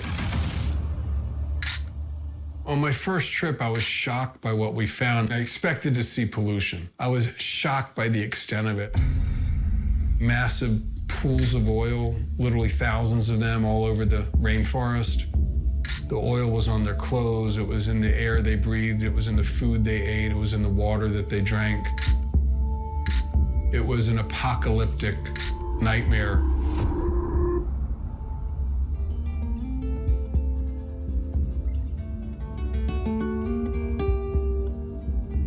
When you drill an oil well, you go thousands of feet underground, and all this rock and heavy metals and man-made chemicals that cause cancer come up out of the ground with the oil, and you have to put it somewhere, and they just put it in unlined pits in the jungle In many of the pits, they built pipes on the sides to take the overflow into the nearby rivers and streams where people were using for their drinking water without telling the people that they were doing this. Texaco utilizó la tecnología más barata con tal de tener mayores ganancias como recursos económicos, pero a cambio del mayor efecto ambiental y el mayor efecto en la salud de la gente. I saw things that were unbelievably horrid. De 20 niños que nacen, a 15, 16 niños les da esto. People living in abject poverty because they couldn't escape the contamination. Ahora es con mi hija, que tan guambra es mi hija y que tenga esa enfermedad como es el cáncer. There are people there that are sick. It's a very poor region. There's absolutely no evidence that there's an increase in cancer rate. And once you see it, and this was certainly true for me, you can't really turn your back on it. The trip changed my life. Out of that trip, we talked to people who wanted legal representation. These are all unique cultures. The Siona, the Quechua, the Kofan, the Sequoia, the Waorani all have their own languages and their own villages. Some are more farming-oriented, others are more hunting, but all of them were 100% dependent on the forest for their survival. But once the oil came and poisoned this delicate ecosystem, they could no longer rely on their traditional sources of food and water. During the first 10 years of the case, we were fighting to have a jury trial in the United States. Texaco and Chevron did not want that. They were petrified of a jury. They were desperate to shift the case back to Ecuador, where they would continue with their impunity. The case ended up getting shifted to Ecuador. On the very first day of the trial in October of 2003 in Ecuador, after Chevron had agreed to accept jurisdiction there, literally the first thing they did was challenge jurisdiction. They accepted jurisdiction in the United States to get it to Ecuador. Then we got there and they're like, oh, you don't have jurisdiction over us. And that began years and years of completely bad faith, in my mind, unethical litigation tactics. Chevron's trial strategy was to sabotage the trial. Nosotros no manipulamos. Nosotros fuimos los que pedimos venir aquí al Ecuador a ser Esto es lo que hay en el Oriente. Yo les invito a ver. Yo les invito a ver esto. Chevron did not want any litigation on the merits of the claims of the Ecuadorians. They wanted to avoid that at all costs. They paid one of their employees, Diego Borja, to try to entrap a judge in a bribery scandal. He taped it through a pen. Yeah. This is all the Chevron Texaco case. You've read all of this? ¿Y ha leído todo usted? They were constantly filing dozens and dozens of trial motions in like a very short period of time, like an hour, to stop the court from functioning properly. Eso es abogado corrupto de Texaco. Señor, usted va a responder por sus palabras. Yo estoy respondiendo, señor. Usted es un abogado corrupto. Chevron would then file more motions to recuse the judge from the case. And that motion would then go to another judge and it would delay the trial for 6 months. Part of Texaco's strategy is to bankrupt us. So Chevron has gone out of its way to avoid talking about the real issue, which is that it committed environmental crimes in Ecuador that have devastated indigenous groups, devastated farming communities, poisoned this incredibly important ecosystem that's critical to the survival of the planet for all of us. They don't want to talk about that. Why? Because it will undermine their business model.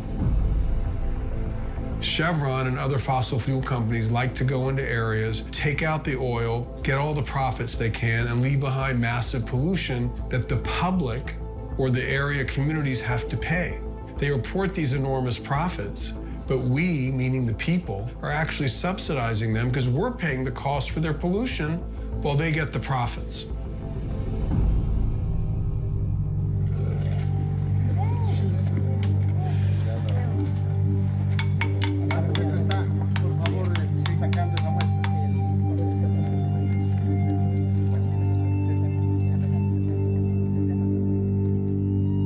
So the case in Ecuador ended on February 14th, 2011, with a resounding victory for the affected communities. But up to this point, even though the people in Ecuador won the case, they've yet to receive the first dollar of their judgment. Vimos la dramática presentación ahí, en que todo el mundo ya asumió que ese material que salía era petróleo y tenía la marca Texaco. Yo no observé ninguna marca. Chevron knows if the people of Ecuador who've won this judgment are able to collect it, the floodgates will open and there will be potentially $1 trillion+ of liability, because what they did in Ecuador, they've done in dozens of countries around the world. There are environmental problems in the region. We're not denying that. Todo esto es petróleo. Mira. But those environmental problems are the responsibility of the Ecuadorian state. We did our part. Texaco did its part. For someone to say that we just push dirt on the spits, it's absolutely untrue. They basically have concluded that it's cheaper to pay hundreds of lawyers to fight this than to pay the people they harmed. Because once that happens once, the chances of it happening dozens more times increase dramatically, and their whole business model gets destroyed. It is a business model based on privatizing profits and socializing costs to the most vulnerable people on the planet. This case is about challenging that, ending it, holding it accountable. Which is why they are spending massive sums of money to try to destroy my life and hold me up as some sort of scalp that they can put on the walls of their homes like hunters put a moose head up. That's really what they want out of me.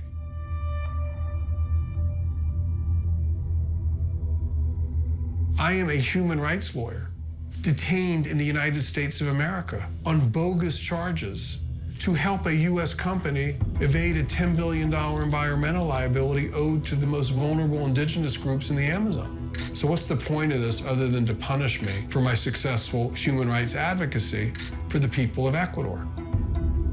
Their entire strategy now is to sue anyone who wants to help the case, including the lawyers, including me.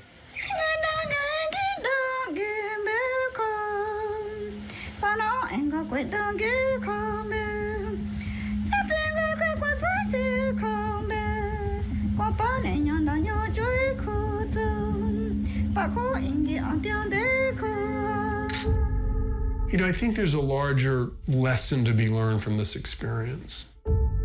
If we let the fossil fuel industry continue along its path, we will no longer have a planet.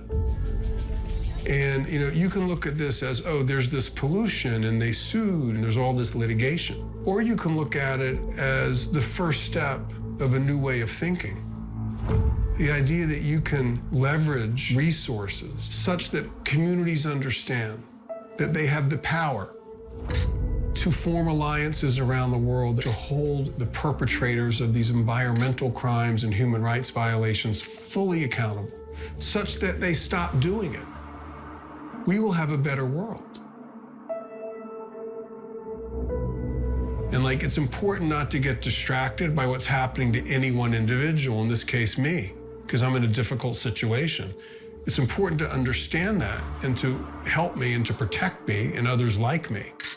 But we cannot preserve our planet for our children, for our grandchildren, for future generations unless this work is done.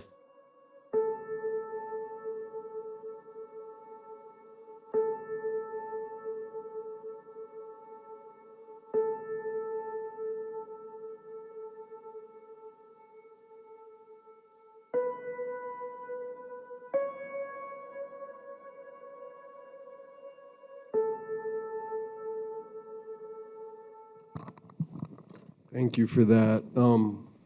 Pleasure to be here. I know that was probably a little depressing at some level, so I'm going to try to keep it up a little higher because I'm really not depressed at all at this point, even though we've been through a hell of an ordeal. And I want to start by thanking my fellow panelists, Amy Westervelt and Geoffrey and Mark, for putting this together. First of all, I've had a fabulous day at your university. It's really pretty here, and I've never been here before, and I'm really super, super happy to be here. And it's great to hear about all the great work, Mark, you and others here are doing to really apply locally what we all know needs to be done in every locale, in every university, in every school, in every community. We have to deal with this problem, and we have to deal with it at both a policy level, a governmental level, a global level, a national level, and a local level. So I salute all of you. And you know, I'm watching this Vice video, which I often show before I speak, because it's like so much easier to convey what happened through the video than me trying to explain it. I'm realizing that what Chevron did in Ecuador is really a result of the lies and the disinformation that has been so ably documented by Amy and by Geoffrey. I mean, this is the result of that. And the efforts to penetrate universities, the creations of conflicts of interest, the things happening up here manifest around the world in situations like the people of Ecuador are going through, and in situations where I, as a human rights lawyer in this country, had to literally go to prison on false charges, criminal contempt of court charges, because our work was so successful. And when I say our work, I don't mean my work, okay? I mean the work of everyone involved in this case, most importantly, the leaders of the communities in Ecuador who have fought and organized for decades to hold Texaco, now Chevron, accountable for what scientific experts believe might be the worst oil problem, pollution problem in the world. It's called the Amazon Chernobyl. And the most shocking thing to me, and I think I pointed this out in the video, is that it was not an accident. This was not the Deepwater Horizon accident in the Gulf. This was part of an engineering design that Texaco implemented beginning in the 1960s in an area where people lived. Knowing that the pollution that they were deliberately dumping into rivers and streams would kill a lot of people, and it has. And when I first went down there in 1993, long time ago, I've literally been working on this for over 30 years, I had no idea that a corporation, an oil company, would be capable of doing what they ended up doing to me and my clients. Not because we did anything wrong, but actually because we were successful. We were successful. You know, they wanted the case in Ecuador. We went to Ecuador and litigated this case. I live in Manhattan. I've been to Ecuador over 250 times. And when we won the case, and that's a whole long story that's been documented by lots of people, including my friend Suzanne Sawyer, who was a professor at this university, who recently published a great book called The Small Matter of Suing Chevron, which I recommend if you want to get into the deep detail of this. Thank you so much, by the way, for your work. When we were successful, they refused to pay the judgment, and they proceeded to sue me personally in the very court in New York where they would never let the actual underlying environmental trial take place, despite the fact that people of Ecuador wanted it there. They came back to that court, because I lived in New York, and they sued me for more money than any individual has ever been sued for in the history of this country. $60 billion, which is treble damages on an original $20 billion judgment. $60 billion. Now, a lot happens, but I'll be brief because I want to make a couple of points about the types of things these oil companies can do as a result of their disinformation and their BS, okay? One thing they did is they sued me under the civil racketeering statute, which was intended to target the mafia. It was passed by Congress to target the mafia. And fossil fuel companies, led by this new Chevron playbook, have twisted this racketeering law to try to frame advocacy efforts by people like me and Pablo Fajardo and many other people in Ecuador as some sort of equivalent of a mob conspiracy designed to extort money from them. They basically are trying to criminalize the people they poisoned, as if the people of Ecuador are the ones trying to rip them off. After they admitted at trial that they had deliberately dumped billions of gallons of cancer-causing oil waste into this environment where people lived off the natural world. We kept going, and in 2015, meaning our legal team, this time we had counsel in Canada, we won a unanimous Supreme Court decision in Canada, giving the Ecuadorians the right to try to seize Chevron's very substantial assets in Canada, to force them to pay the Ecuador judgment so the people could clean up this toxic waste. When that happened, they went back to this US judge who had been orchestrating this whole thing, in my opinion, in a collusive way with their lawyers against me. And they asked for my computer and my confidential case file on the theory that I owed them millions of dollars and that I had like hidden bank accounts because I had been involved in raising private money to fund this case, which was a bunch of BS, and they knew it. In any event, I was very honest with the judge, said, I'm not giving you my computer, I'm appealing your order. This would violate my ethical duties to my clients. It violates attorney-client privilege. And he then charged me with criminal contempt of court.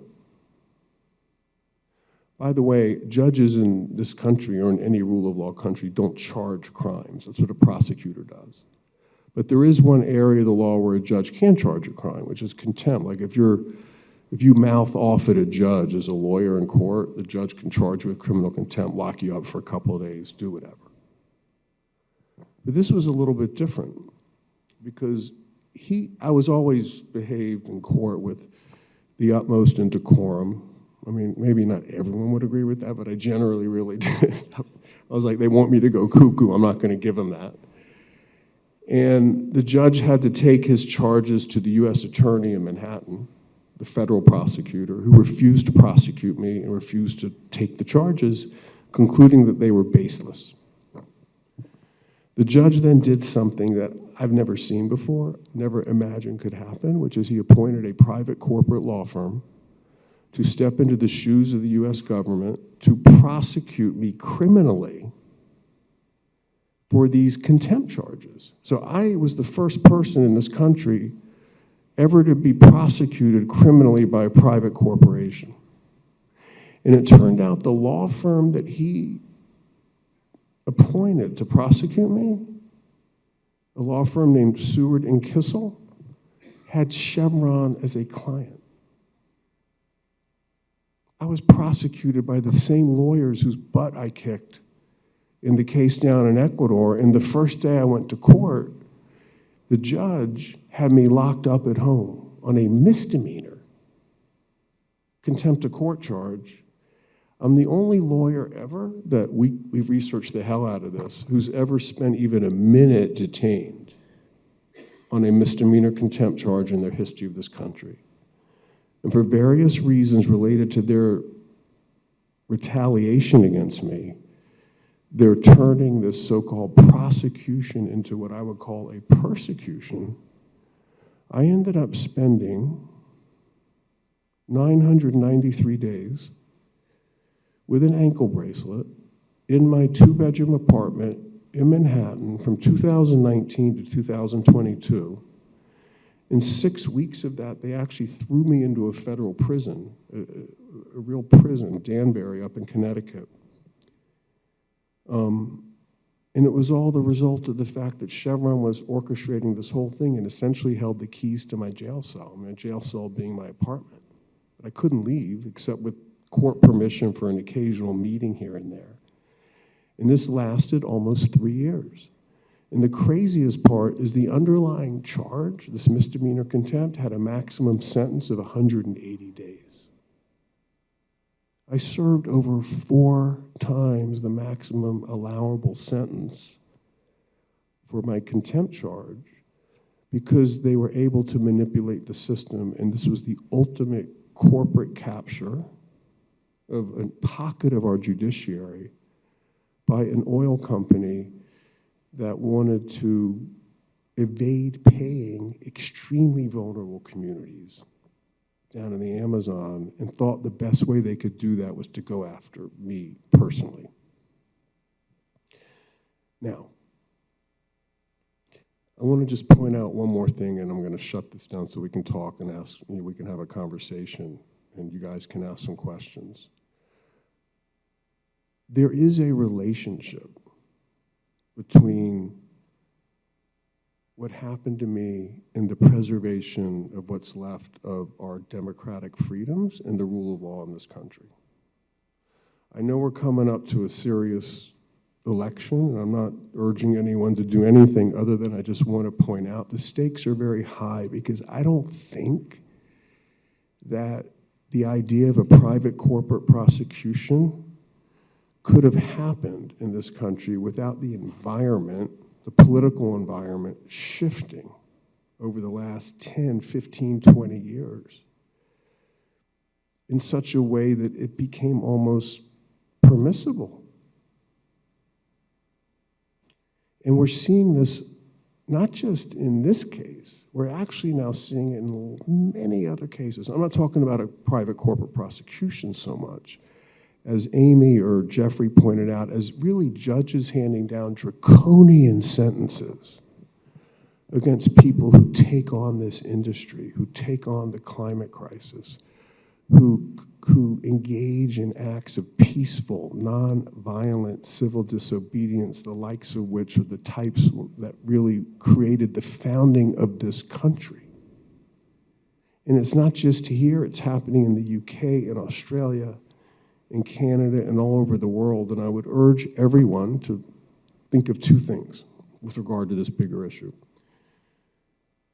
A group called Climate Rights International 2-3 weeks ago released a report documenting the increasing repression in Western democracies toward activists, like long prison sentences for like blocking a roadway, which we just saw in the UK recently, 4-year prison sentences.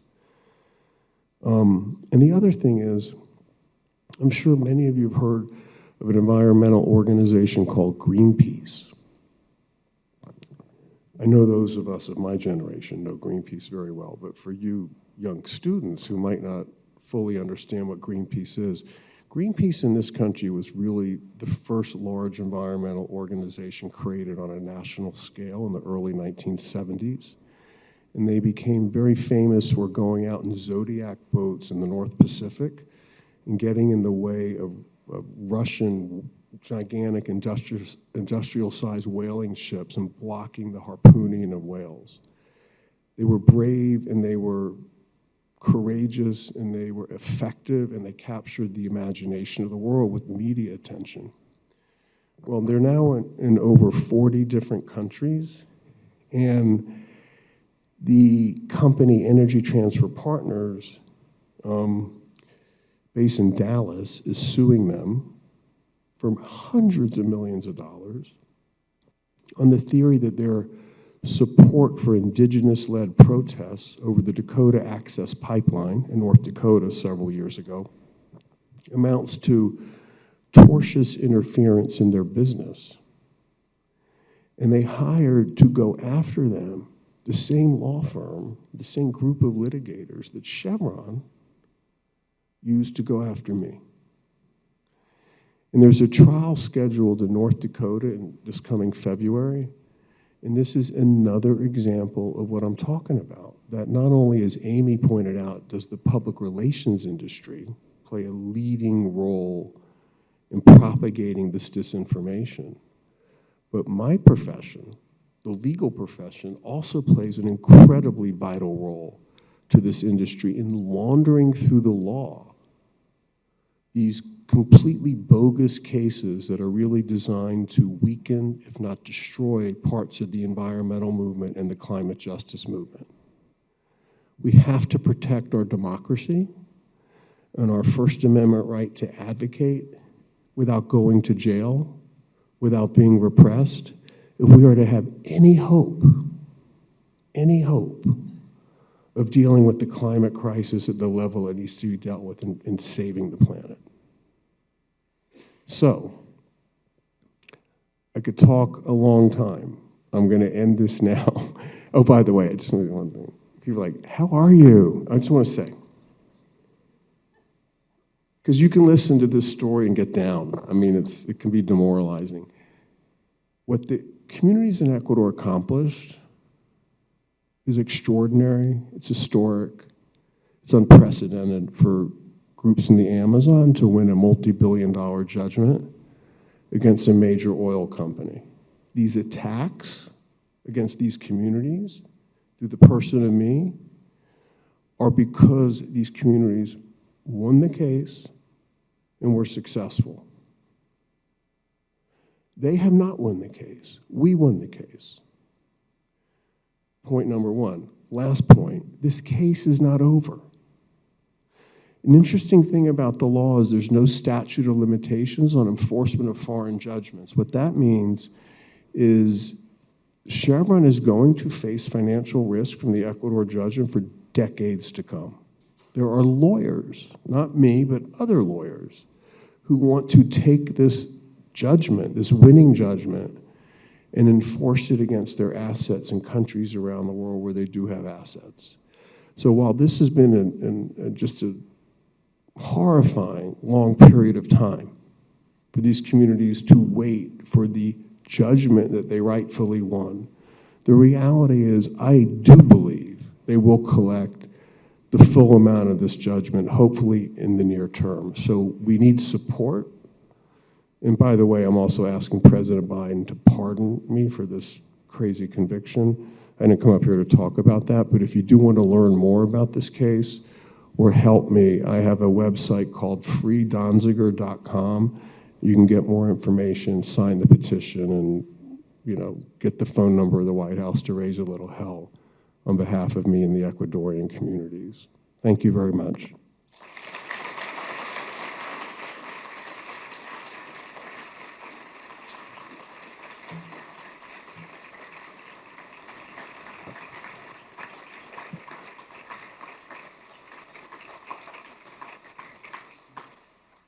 Thank you so much.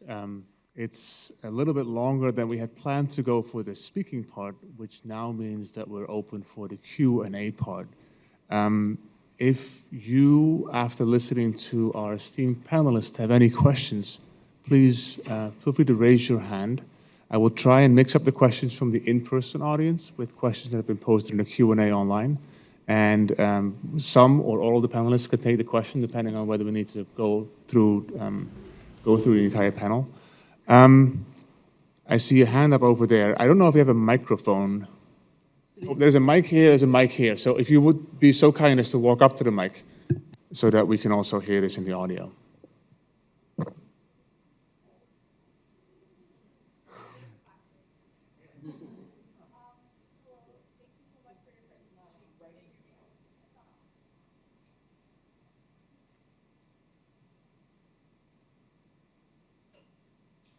Can you hear me? Yes, thank you. Thank you so much for your presentation. It was really incredible to hear from you guys. So I'm an energy and transportation graduate student on campus, and one thing that we're taught is that fracking has been incredibly actually beneficial for decarbonizing U.S. energy production.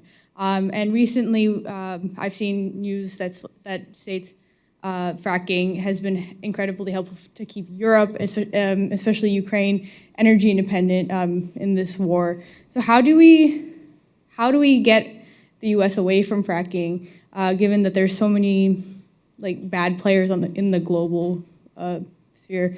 What's to keep other countries from not just taking up this oil production? So a few things there. One, fracking was very helpful with decarbonization early on. It displaced a lot of coal-fired power plants. That was good. The value proposition of it today is resting largely on those laurels. It is no longer generally replacing coal. Sometimes it is. In the case of Europe, it's never replacing coal. It's just replacing other gas, so there is zero climate benefit to that. In terms of energy security, yes and no. I reported on this earlier this year, and in the vast majority of cases, because the US companies were requiring very long contracts at a high volume, it has locked in quite a bit of unnecessary gas. And their argument to the European officials is, you can just sell it on to Asia. So it's now, you know, the argument that gets made around fracked gas and LNG in general is usually like, well, we need it for a while, or we need it to deal with baseload for renewables, to you know, even out intermittency, or it might replace coal. At the production levels that we currently have, it's way more than that. It's locking in gas usage for 30, 40 years. So in terms of, you know, how do we deal with that? I think that there's a few things. I mean, one is honestly, it's policy. You know, I don't, at a certain point, I don't even hold the fossil fuel companies as accountable as I do the government that is supposed to regulate them. You know, the companies are behaving as companies are legally required to do, which is to provide the maximum profits to their shareholders. That is what US corporations are required to do. So that's what they're doing, you know, and it's up to the government to pass policy that does not allow them to jack up production and go looking for a market, which is what they do. A lot of times the fossil fuel industry acts like, well, we're just supplying a demand. If you guys wanted to use less, like, we would produce less. That's not what they ever actually do when demand goes down. The reason we have a plastic problem today is because they had a glut of fracked gas that they didn't have anything to do with, and they figured out that you could make plastic more cheaply, you know, using that stuff, or a byproduct of the refining of frack gas. My point is, like, when demand goes down in transportation and residential, as it has been for the last 10 years, they go looking for another market. They do not reduce production. So again, like, you need the government to require, you know, you can't just be like, oh, the market will solve it. No, it won't. The market is not free. It is entirely rigged by these companies, and it is the job of governments to rein that in, to make sure that, you know, we're not creating more waste, that we're able to transition, all of those things. So, you know, it's really just like voting for people and backing policies that will actually manage a transition instead of like hoping it happens one day.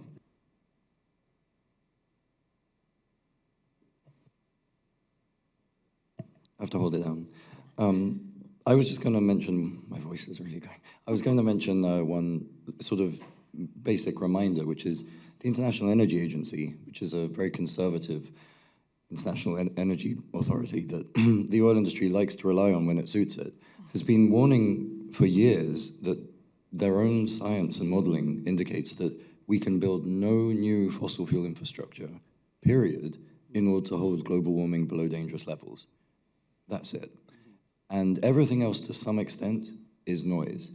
That is not in any way to diminish the significance of the fact that many people around the world need energy, but the rhetoric tends to conflate energy with fossil fuels. And especially when it comes to producing electricity, I know through my own work and I know through my colleagues' work that in most cases now, it's cheapest to generate electrons with renewables, not fossil fuels, in most places in the world. And so we have the technology, We have the policy know-how. The models have been done. It's really an issue of overcoming, it's overcoming inertia in policymaking, which has been stymied by industry propaganda and lobbying. So I should stop because I can feel my voice going. So I'll add something here. There's a study that just came out. I think it was peer-reviewed and published last month. The first author's name escapes me, but it actually looked at life cycle costs. Robert Howarth, right? Yes. Yeah, Robert Howarth at where? Cornell?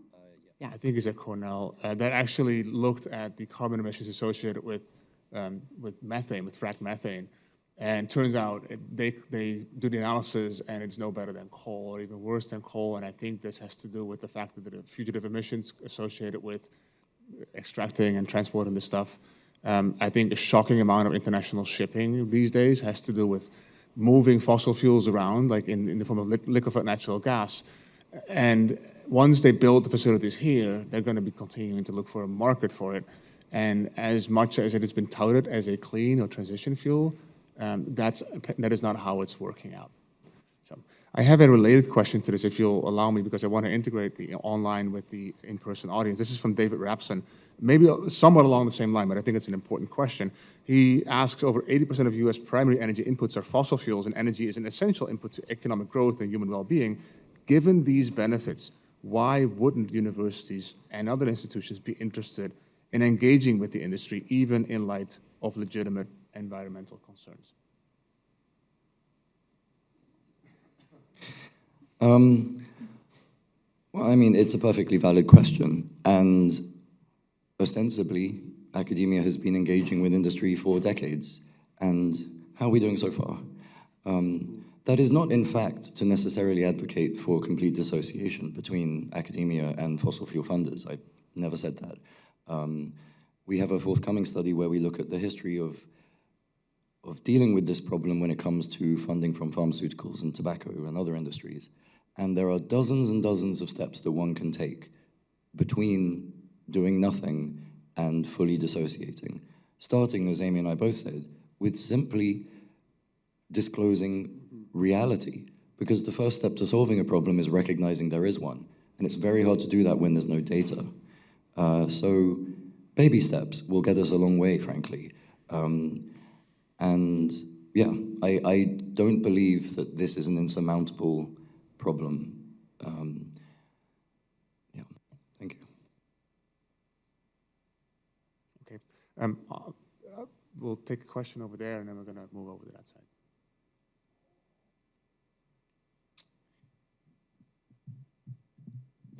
Well, thank you very much, everyone. My name is Timothy Hughes. I'm stooping down to ask this question.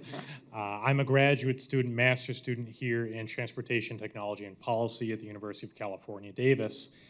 And I wanted to ask a question today because something that came up to a certain extent hit home for me also. So, Stephen, your story today about just everything that you've done. I've followed you for a number of years now and read about your own personal story. Well, my grandfather also faced what would be deemed as a political persecution. He was a major labor union organizer from the state of Ohio, and subsequently he was, as part of the solution to his trial, he was no longer allowed to unionize in labor unions anymore. And so he eventually also, as I hope the same thing will occur to you, he received a pardon later on. And so there's a part of the video that is very relevant for you, Stephen. I want to ask this question to you. Is you brought up how this oil barred people in the Amazon from living off of the land, from using what allowed them to make a living. And you, Stephen, from Chevron's attack against you, have faced something very similar. You have been debarred. You were no longer allowed to practice law in the state of California. To what extent has that really shaped your future following 2022, following the ending of your confinement to home arrest? And how do you actually how does that financially affect you to this day? Thank you very much. Okay, thank you for the question.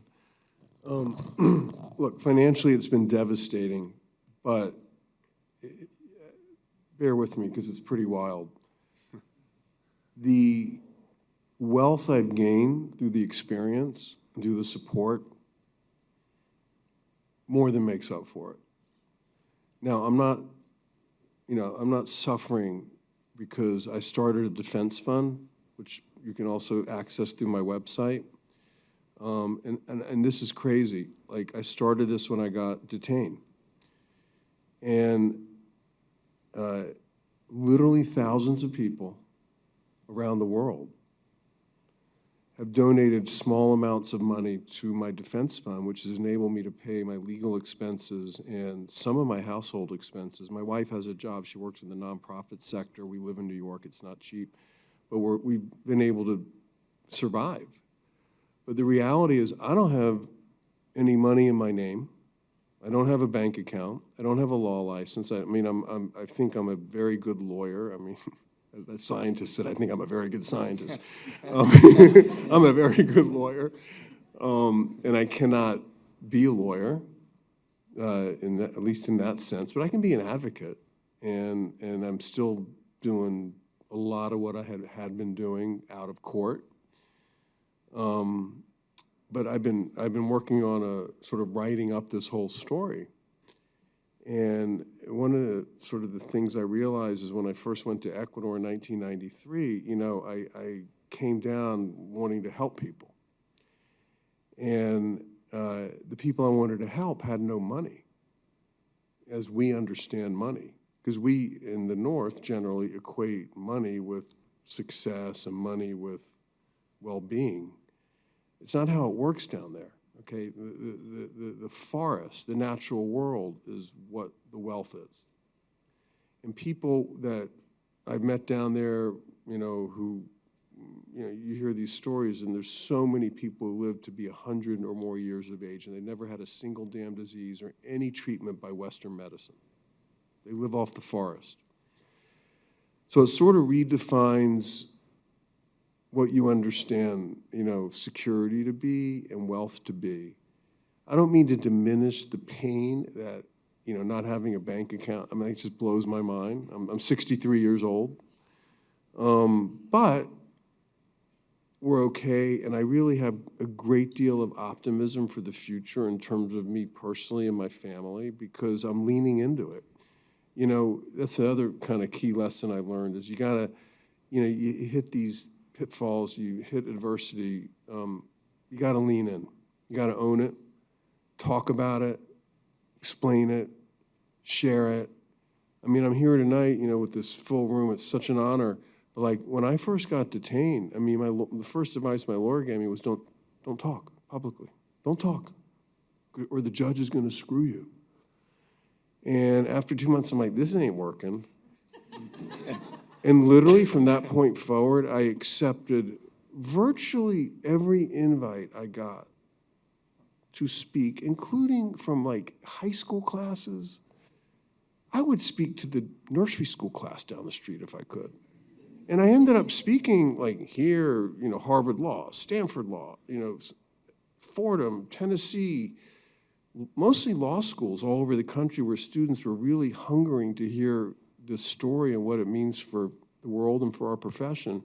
So little by little, I've been able to explain it. And I think if people who look at this situation now look at it, I think the narrative, the truthful narrative, what I consider to be the real narrative, that is the story that you've heard tonight and through that film, I think is ascendant and dominant over Chevron's false narrative that is based on the disinformation that these two scholars have talked about. So, we'll see where it goes, but we're good. It's been hard, but ultimately we're trying to use the experience to really move the conversation in positive ways, and that's really why I'm here. Thanks for the question, though. Thank you. Question over there, please. See, is it on? Can you hear me? I'll have to bend over too. Hi, folks. You can't see me, I guess. My name's Greg Spooner, UC Davis class of 85 and 92. And it's very interesting to hear about the ambitions of trying to get the academy to address bias and conflicts of interest with fossil fuel industry, but I have bigger ambitions. I would love it if each of you could talk a little bit about academics, scientists getting directly involved in civil disobedience and nonviolent direct actions with fossil fuels. Thank you.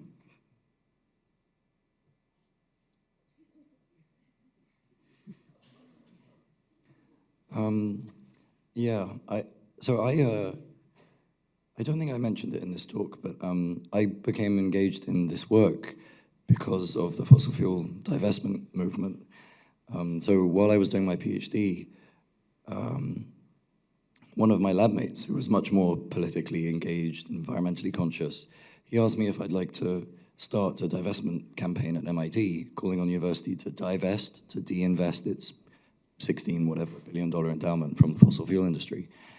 And that led me on this incredible 4 or 5 year journey during my PhD of leading this campaign and just becoming a person I didn't know I was, who cared about social issues much more than I sort of originally did, just as a through and through physicist. And my first big protest was several hundred youth. We descended on DC, and hundreds of young people chained themselves to the White House fence. I think it was the largest arrest of young people in a protest at the White House since Vietnam, against the Keystone XL pipeline.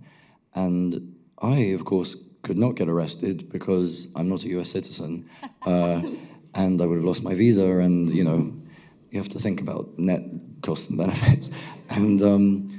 And I often struggled with that, with a lot of organizing I did, that I couldn't always be quite on the front line the same way as my friends. But I think the moral of it is you can always find a place where you can be effective. I remember actually a Nature article by Jeremy Grantham, the sort of billionaire turned environmental investor. He wrote an article in Nature when I was in grad school saying something like, the title was something like, "It's not enough for scientists just to write papers, you also have to get arrested," or something. And it struck a chord with me because Einstein once said, "Those who have the privilege to know have the duty to act." And I started to feel that sense of moral conscience as a person, because I'm a person first and a scientist second. So yeah, I think scientists are becoming much more engaged. My friends and I organized the first major scientist protest against the Trump administration way back when, and it kind of presaged the March for Science a few months later. And I think, ever since then, there's been a lot more willingness by a lot of academics to speak up and go as far as getting arrested. So yeah, I think, I was actually saying to some students earlier today, when I had a bit more of a voice, that I, for a long time, have been meaning to write an article about how activism has made me a better academic. In many ways it has. It's made me devise more interesting problems to address academically. It's also made me a better communicator, made me more connected, and therefore able to give my work more traction, and make it have impact in the real world. So I think that there are arguments for engaging with it, but it's not for everyone. It doesn't have to be. Thank you. I'll just add briefly, if I may. Most of our colleagues are not doing what you're doing or have done in the past. And I think there's a willingness, or a lack of willingness to even speak up and simply do advocacy. And I think I would have expected that the privilege of tenure at a place like a UC would have afforded people the liberty to speak their minds and engage more. And very few people do. And I think the profession is poorer for it. I'll just leave it at that. And we'll take the next question over there, please. Hi there, my name is Jack, and I'm actually in Professor Sawyer's class, which focuses a lot on... Speak a little closer. That focuses on oil and the environment and all of that through anthropology. And I'm just curious, we've been talking a lot about indigenous populations up in Alaska, and at least here in America, I'm just curious how you think we can create more inroads with equitable wealth, transfer with extraction that's going to happen in those communities anyways. And yeah, just how can we balance indigenous rights with industry that exists here, which has so much power compared to them?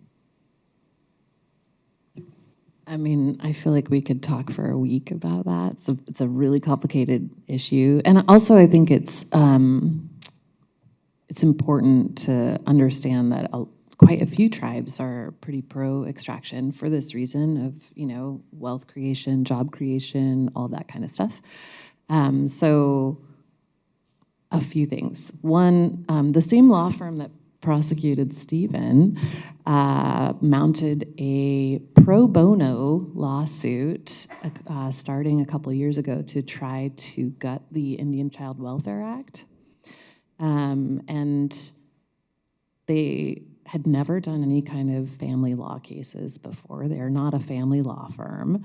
So we looked at, okay, who are their clients that would benefit from this? Because several people who worked there told us that, off the record, because they all sign NDAs, told us that they do not do pro bono cases that won't benefit their paying clients. So, they are a huge law firm for the fossil fuel industry and for the gambling industry, casinos, right? So I think it's important for Native communities to know that their rights are often being threatened by that wealth creation as well. But also, there needs to be a viable option. You can't be like, you shouldn't.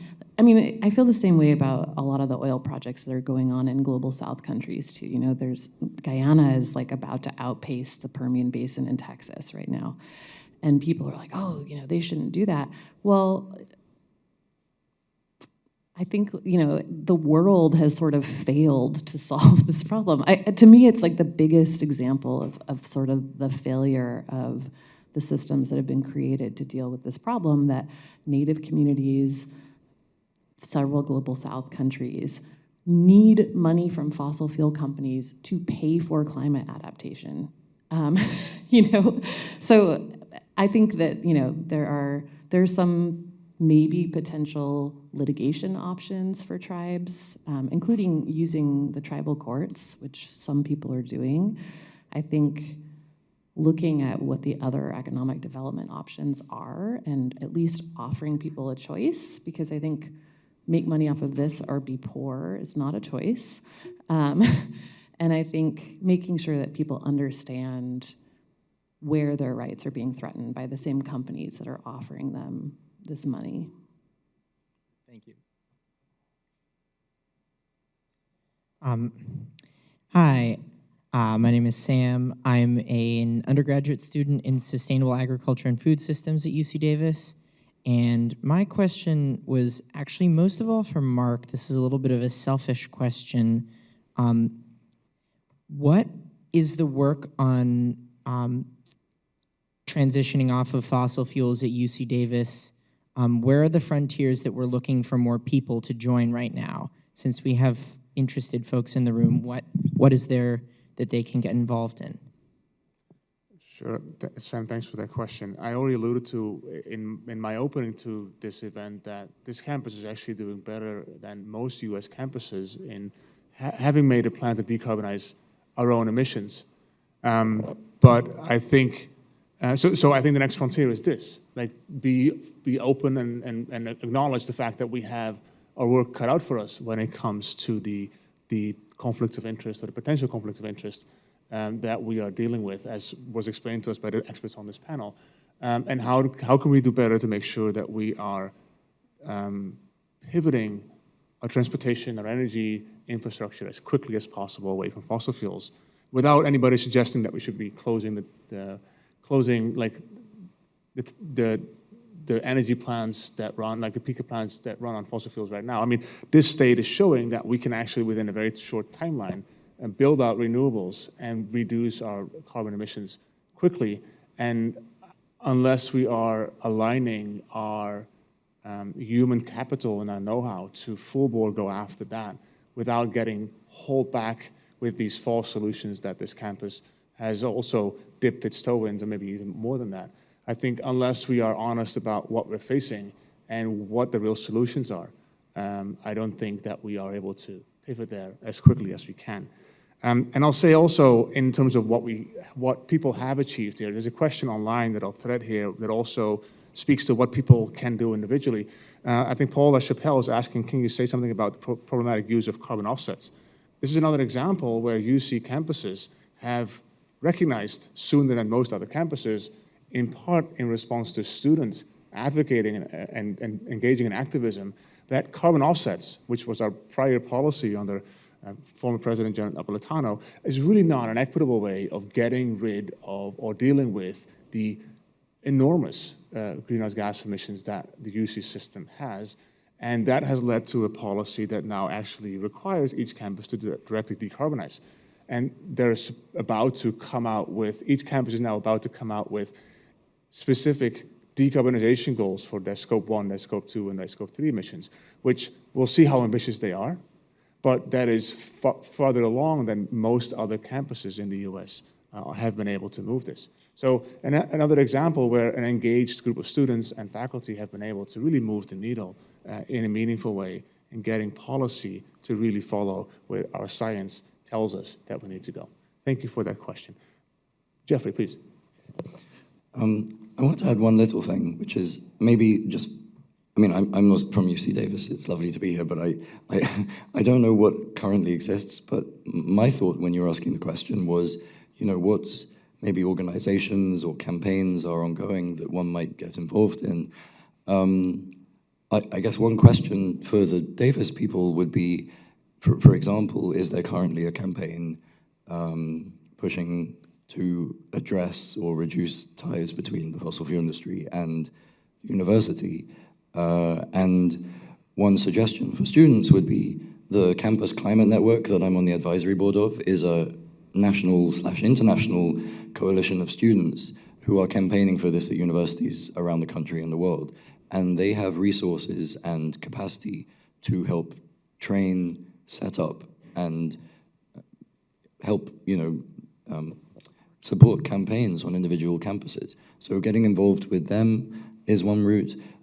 Also a selfish plug, I mentioned that I'm hiring. I'm also collecting data, and we're in the nascent stages of developing a way for you to more effectively help us collect data on this problem. So if that's something you're interested in, we need a small army of motivated and analytical people to help us with that work. So again, reach out. Thank you. So, and I'll very quickly add to this, Campus Climate Network is great. The UC Green New Deal is another organization that specifically within UC has had great success.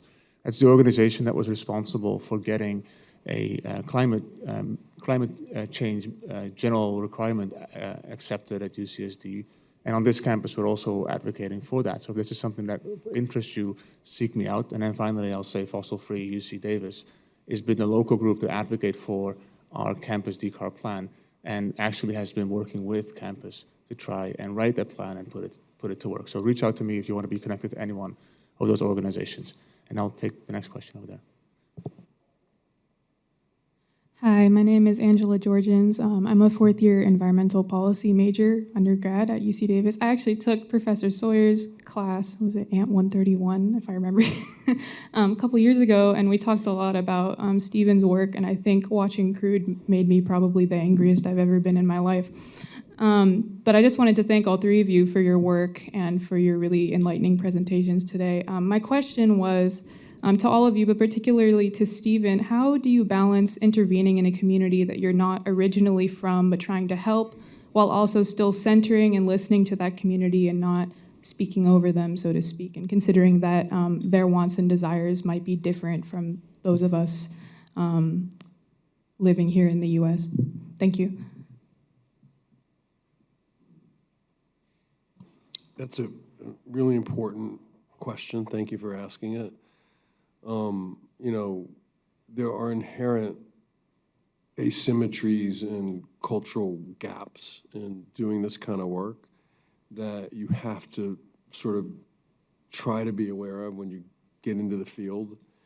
You know, and I would say that when I first started going down to Ecuador, I was not really that well schooled in exactly what I just said at all.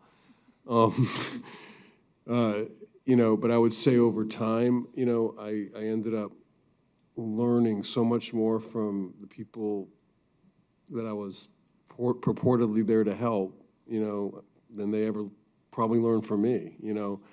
So you just sort of grow. And I think if you're a lawyer, and which is what I went down there as, and you take your responsibilities seriously, you look for ways to serve your clients. I mean, you have a duty to serve your clients and to stand by them. And that involved a hell of a lot of personal growth that I had to engage in to be able to function as a lawyer in that environment. And I'll say, I went to Harvard Law School. Many people think that's the best law school in the country. Without offering an opinion about that, I just want to say there are no classes at Harvard Law School, or probably any law school in the country, that teach lawyers how to do this kind of work. They just don't exist. I've spoken to so many law schools where students are like, you need to come teach here, But I am a disbarred lawyer, so the chances of me getting a job as a professor in a law school are not high. But point is, how we think about education and how we train professionals to engage in, what I would call multi-platform, creative, social justice lawyering, which is what this really was. We need to acknowledge that that's a valid thing to teach in the academy, because it's not taught. It's not taught. So, those issues are powerfully important, and I'm far less than perfect, but I've learned a lot. That's a really good question. Okay. We have 3 more people lined up, so we're going to take 3 more questions, and then we're going to call it quits. And before I do that, in the back of the room is our new sustainability director, Eric O'Brien. If you're a student or anybody in this room who wants to also learn more, don't forget to also stop by them. Question over here. I'll try and keep it brief. I'm Nathan Cook. I'm a third-year BMCDB student. Full disclosure, work in Mark's lab. I loved your talk. It's fantastic. I love the diverse expertise and experience you guys bring to this question.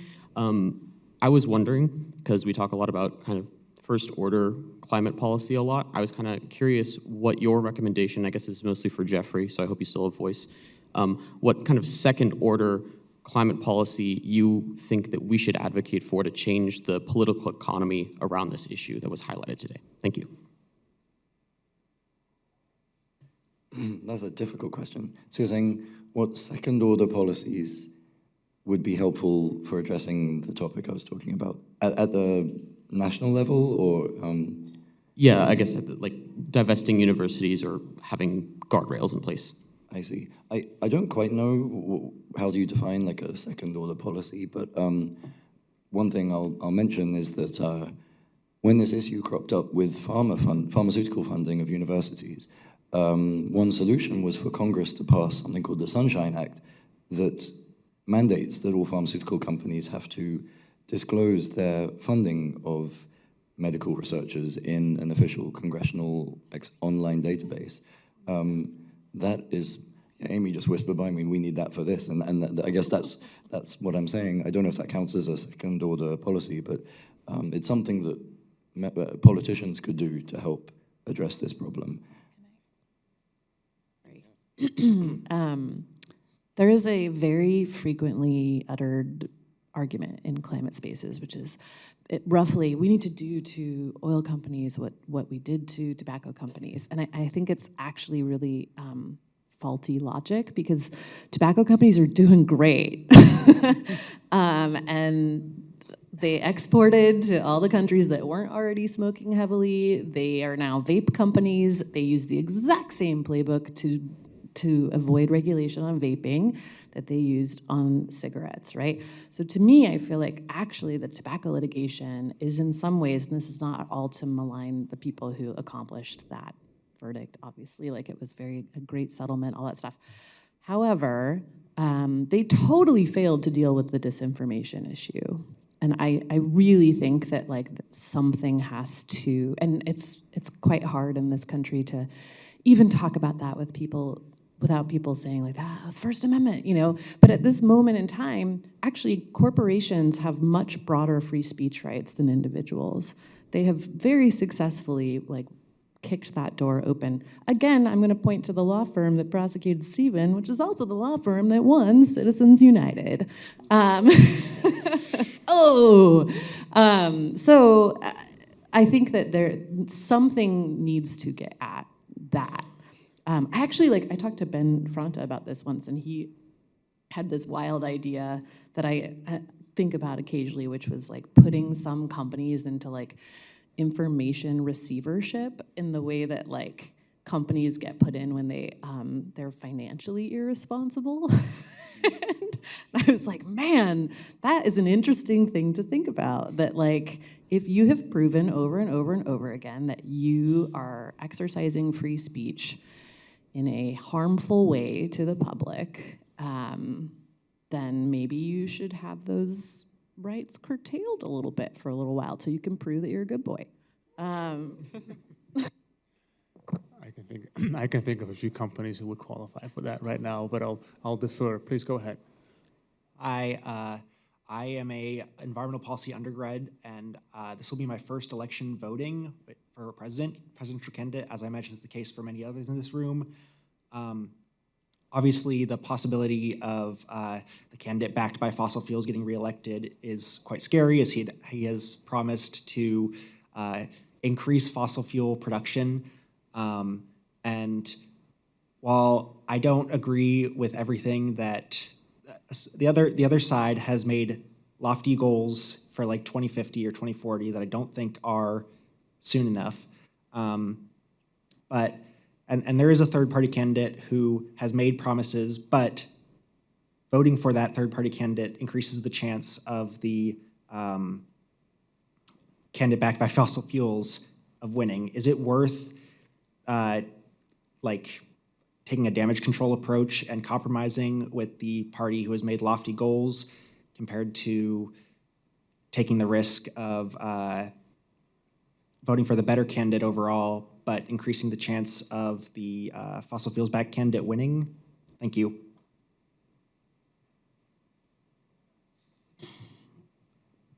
As a journalist, I don't endorse any particular candidates, but I will say that something that lots of climate people have said to me is that their calculus on this is like, who do you think you can be most effective organizing against? So you're kind of picking your opponent, just as a possibly helpful frame to think about that.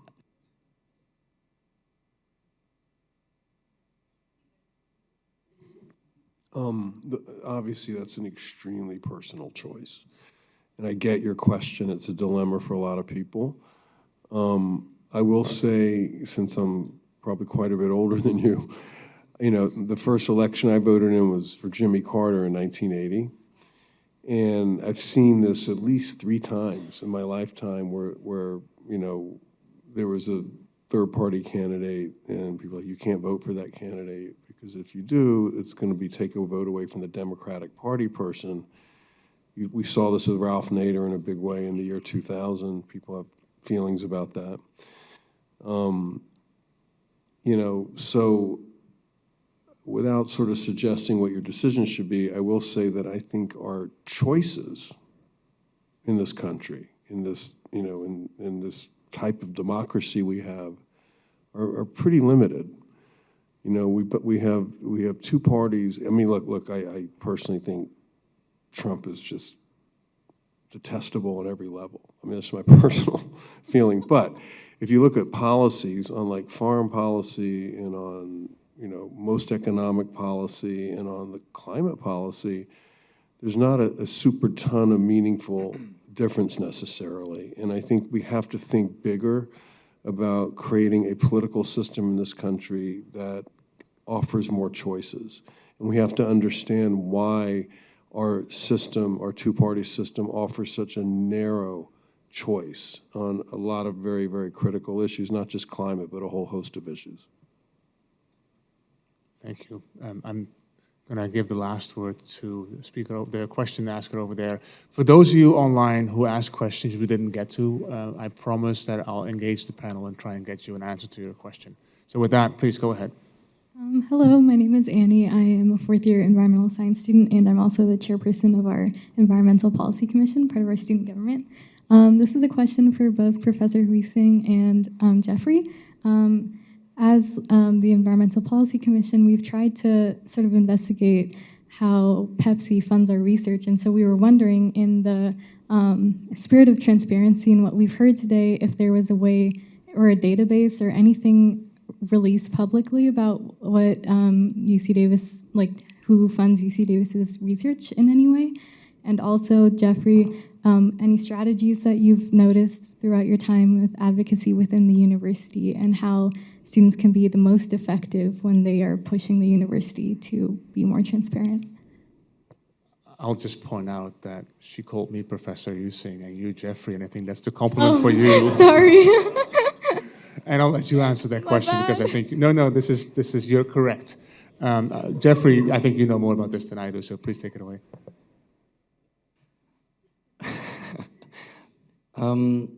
Yeah, so the question is, where can you find data and what's the best way to advocate at universities? I'm thinking when I look back at the recording of this talk, it's going to be crazy, like the way I'm speaking this right now. But anyway, in terms of data, we were talking about how the UC system is relatively amenable to transparency because it's a public school. And so my understanding is that, freedom of information requests by Amy and others have been relatively effective compared to at most private universities. And my brief encounters with leadership here so far indicate that, perhaps there is a willingness to engage in dialogue to learn about that data.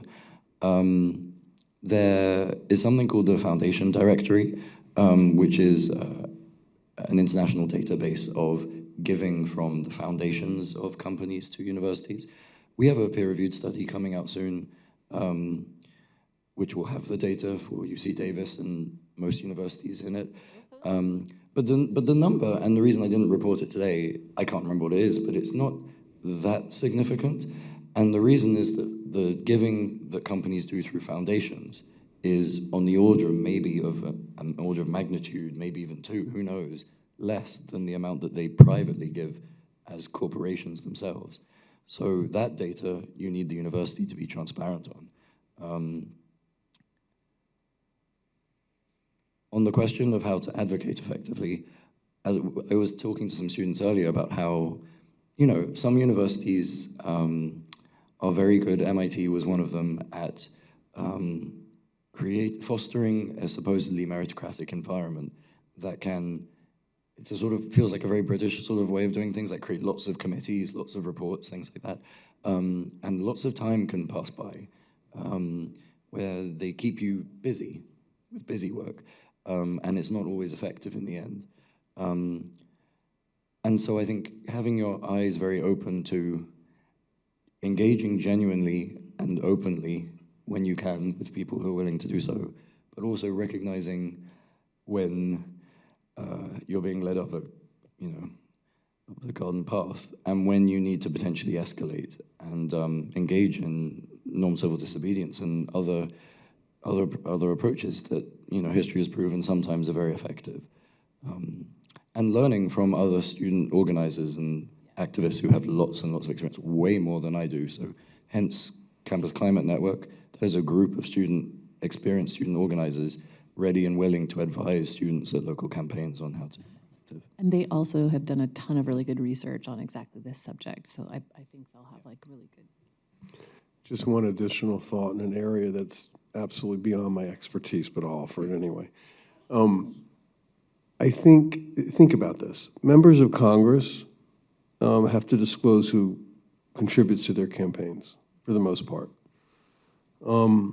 Yet you have professors who do not have to disclose who funds their research. It's pretty wild if you think about it. So I would suggest think about ways to just simply make a demand, even start a petition at this university to demand that the administration, either in the UC system as a whole or here, I don't quite know how the politics works, force all professors to every year issue a financial disclosure statement on their research, which is, by the way, what federal judges also do in this country. So how the heck is it that a professor doesn't have to do that? And it's not just a conflict of interest issue to me, it's a quality of education issue. Like, how do you know what you're being taught is not tainted by some conflict if you don't know where the money's coming from? You know, so I would press it. And the final thing is, it seems to me like this is the kind of thing that the student groups could sort of create some draft legislation, take it to the California State Legislature, which, did they? So I'll just chime in. Okay, well, in any event, I'm obviously beyond the scope of my expertise. No. But, yeah, but even the Congress should pass a law saying that any university that takes any amount of federal funds needs to have a full disclosure of all the origins of all academic research. These are not complicated. You know, the beauty of that, it's simple. And I think it would resonate, and it's really hard to oppose that kind of thing. So maybe it's like a question of what's the best organizing tool. But I think there's a lot of possibility on that issue. So let me quickly add to this also to clarify. In most disciplines, it is actually common practice and expected that you disclose your conflicts of interest. And I have had commercial interest fund some of my work, and every time I talk and every time I publish, you disclose that. That is the accepted norm in large parts of many fields, and it should be that across the entire academic enterprise. And as Amy was pointing out, UCSD has just published a very simple academic, like a resolution in their academic senate, requiring exactly that from everybody, all professors. And I think that is, again, already established norms in much of academia, and it should be across the board. And it was a very straightforward, simple, like half-a-page resolution that I think ought to be passed through the academic senate by each of the 10 campuses. Amy, last word. It passed by like 95% too. It was very, very highly approved, but it hasn't been enacted yet. So I think there's some organizing to be done around that too. To be continued, you're absolutely correct. And with that, I, again, want to extend my deep gratitude to each of you for not only turning up in person or online, but also sticking out until the end. Thank you very, very much. I think this has been a wonderful set of conversations. There is a recording of this, so we can listen to this in perpetuity. As much as that. No, I'm serious. Thank you to our speakers for being here and for you for engaging.